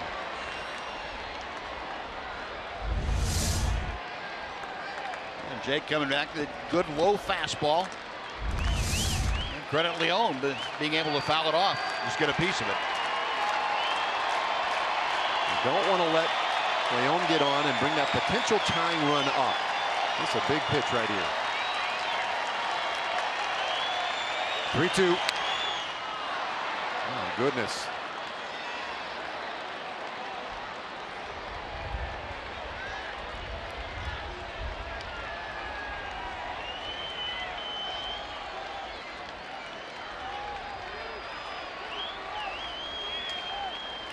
All right, wind it up again, folks. Well, this is going to be Jake Diekman's last man. He's either going to finish the game with him, or Matt Bush is going to be brought in from the bullpen. 11th pitch of the at bat. Here it comes. And there it goes. That one hit well down the left field line and into the corner. Bradley chased home from second. Heading to second, Leon. And it brings a potential tying run to the plate.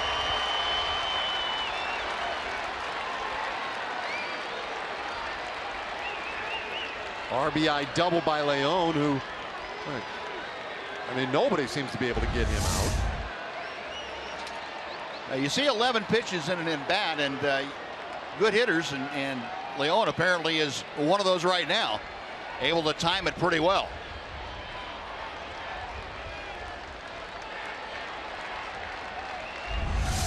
So that is it for Jake Diekman. Matt Bush coming on to try to get the final out in this one tonight.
For the save.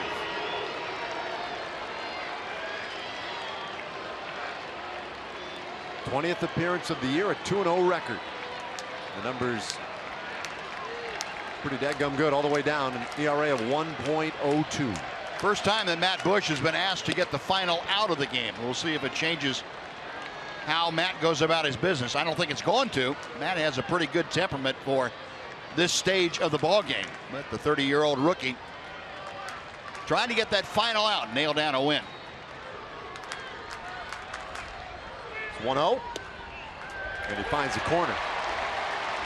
Came back with a cutter that time after missing with the first pitch fastball. Sam Dyson, bullpen catcher Josh Frazier talking over things. Night off for Dyson. 1-1. That ball hit well center field. Desmond going back at the wall and gone. It's a tie game.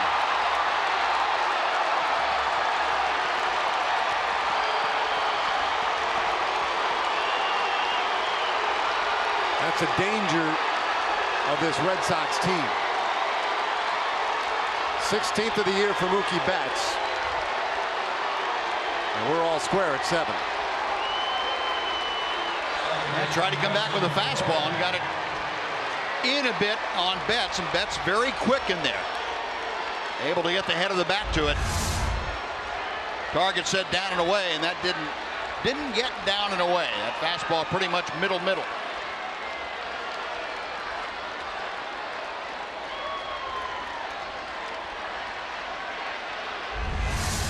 Now the work not done yet. Here's Dustin Pedroia.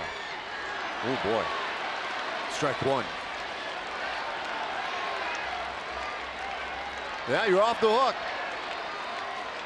David Price avoids the loss. That was set deep too. That was way down in the throat.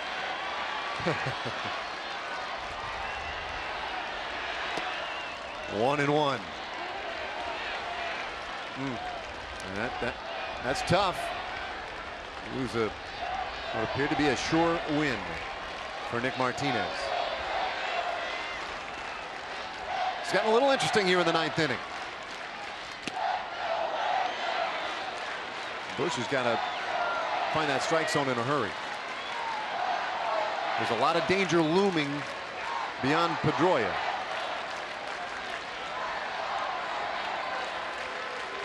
Xander Bogaerts waiting on deck. David Ortiz after that. Ooh, just missed low. That's a tough one. 3-1 now to Pedroia, who is without a hit tonight.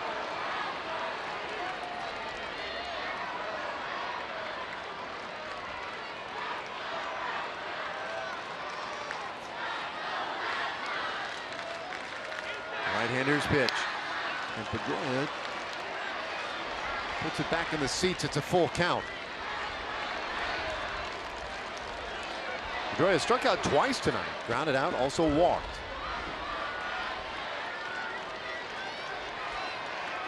And the veteran presence now in this Red Sox order. 3-2 from Bush. And he walked him. So Diekman lifted after the Leon double. Bush came on, gave up the 2-run shot to Mookie Betts, and now walks Pedroia and Doug Brocail out there in a hurry. Doug out there to allow Matt Bush to kind of calm down and get his focus back on throwing good low strikes. And Matt, understandably, probably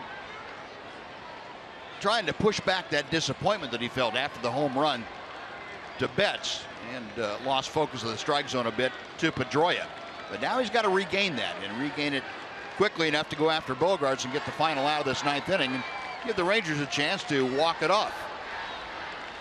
I'll tell you, Buzz, it's been a great run for this Rangers team. They've won 16 of their last 20 games.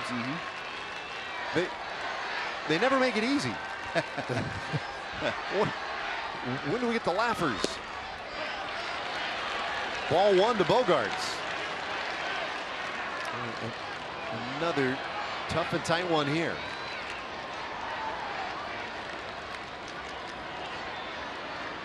Bogaerts 0 for 4.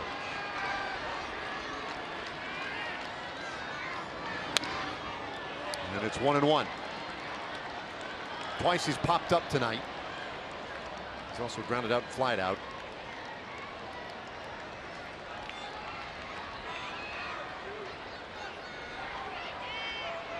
pretty much a stunned look on the crowd.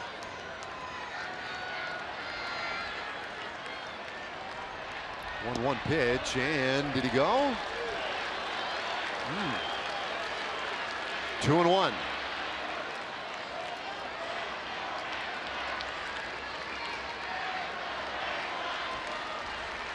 Needs just one out to get this to the bottom of the ninth and give fielder Andrews and Odor a chance. 2-1.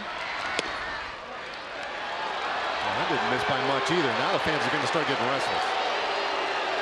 Boy, he's had some close ones. The 2-1 pitch to Pedroia missed by a whisker. Now a couple of good pitches here. And tilt the advantage very much in Bogart's favor.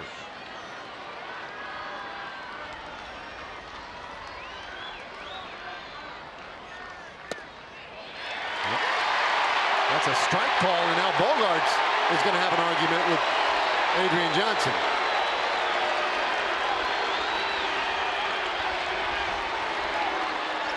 Whoa, full count. Tried to make peace with the home plate umpire. Said, I thought you said ball 4. No, you didn't think you said ball 4. You were going to first base because you thought it was ball 4. Adrian Johnson, come on back here. Our Fox tracker showing that last pitch just nudging the outside corner. Good call. Pedroia's going to be moving. There he goes. The payoff pitch. And that one bounced to the right field. A base hit. Pedroia with that head start. He'll get to third. Oh, doctor.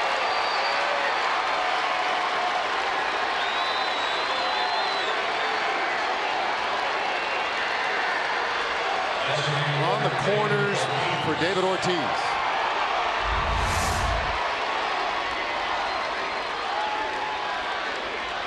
No, you go to a 3-ball count, you have to throw a strike away. And that had just enough of the plate to allow Bogarts to take it the other way. And the Red Sox showing here in the 9th inning by driving the ball all over the ballpark why they're leading the major leagues in hitting. Now, I would be tempted right here to walk Ortiz. And I know you'd load the bases, but at this point, you got an open base, but second's the open base. I would be very tempted to walk.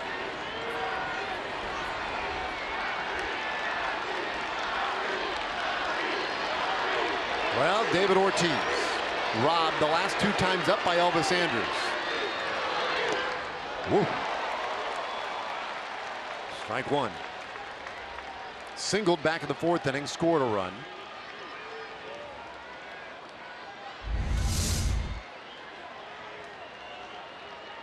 The hanging breaking ball that Ortiz just barely got a piece of.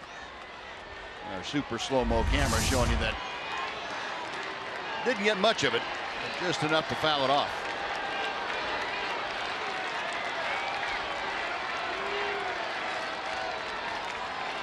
And we know about his numbers. 0-2 the count.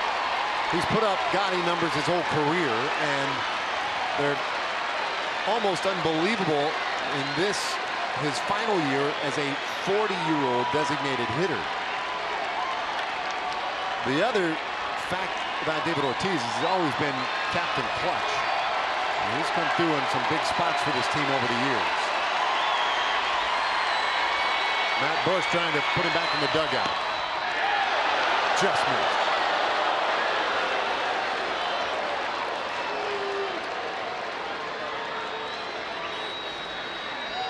David Ortiz, 10th in the American League with runners in scoring position, batting .338. Turns out that's lower than his average in general. It's .340 overall. Now you have to be alert here too for the possibility of Bogarts taking off from first. The Red Sox trying to steal a run to take the lead. What Bobby Wilson went out and gave the defensive signs for. Way tight. That was in the backstop. The throw to the plate. No throw. The Red Sox with the lead.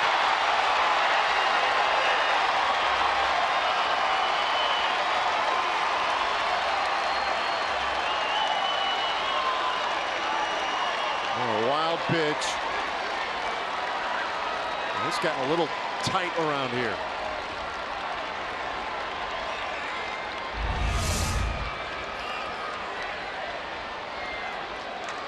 Sometimes when you're trying so hard to keep the ball out of the middle of the plate, you over adjust.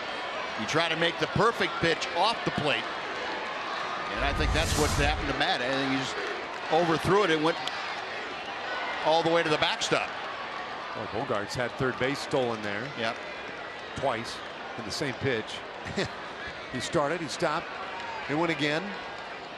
But Ortiz fouled it off, and Bogarts has to go back to second base. So Bush has been thrown into the hot water here tonight. It's 2-2. Put high in the air, and this one should be handled by Mazzara. We'll go to the bottom of the ninth inning. Rangers suddenly looking for a comeback. Fielder Andrews Odor coming up.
Go to the bottom of the ninth inning, and for the first time, the Rangers looking up at the Red Sox.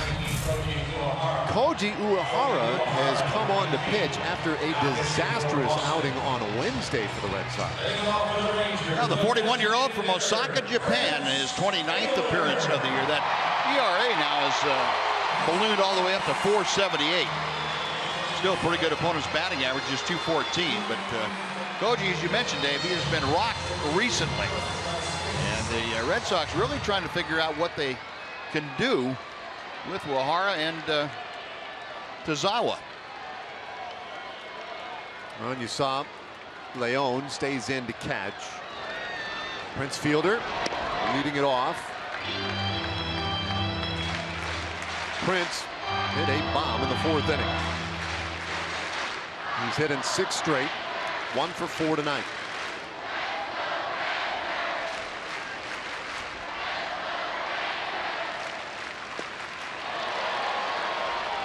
Pulled the string on him there. 1-1. That's that splitter from Uehara. He'll throw the letter high fastball at about 89 miles an hour. And then he'll throw that splitter. And guys, when he's throwing well, guys just cannot time that thing at all. 1 ball, 2 strikes on Fielder. Doesn't appear very comfortable right now with what he's seeing from Uehara. A 4-run top of the ninth inning as the Red Sox in front. And Fielder stays alive. That one will end up in the seats.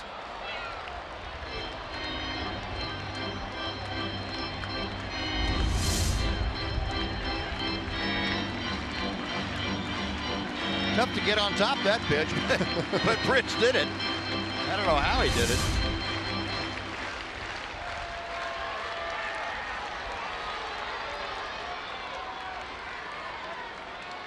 One, two. Got him swinging.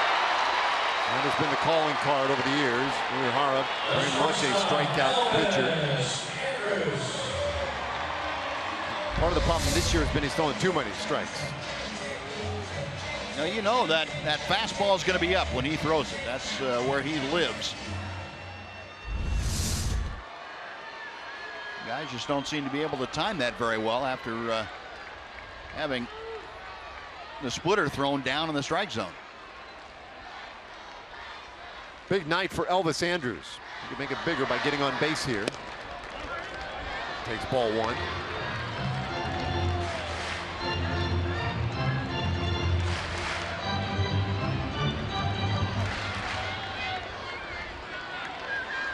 Uehara, the 5th pitcher of the night for Boston. Corner call. It's 1-1. Elvis 3 for 4 so far tonight.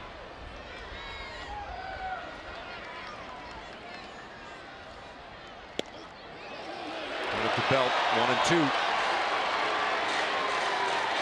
Didn't like it, thought it might have been up.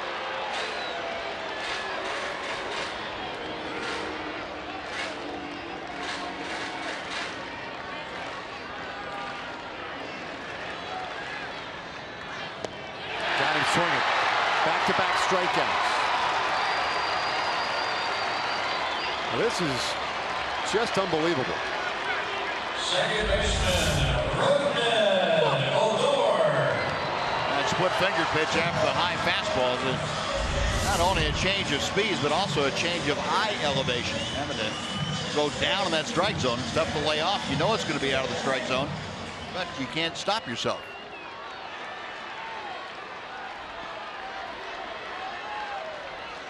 Well, it's up to Rougned Odor.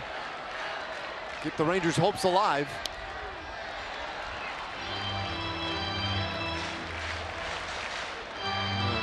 That look on Martinez's face says it all.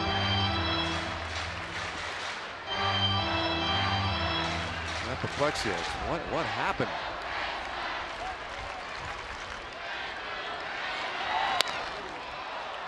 Golfed foul, and it's 0-2. Rangers jumped out with 6 runs before we were through the 3rd inning. Looked like they might coast. Led 7-2 at one point. The Red Sox got 2 back in the 6th inning on a Jackie Bradley home run. It was Bradley who walked to start the 4-run 9th inning to put the Red Sox in this spot. 0-2 to Odor. And there's ball 1. Mitch Moreland would love to get a shot in this 9th inning. Came on to play defense for Profar. 1-2 pitch. And we'll do it again.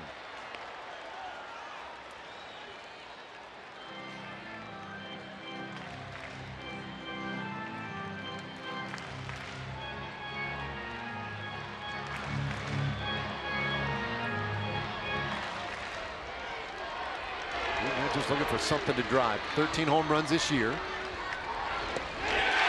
he goes down swinging. Uehara strikes out the side in order in the 9th.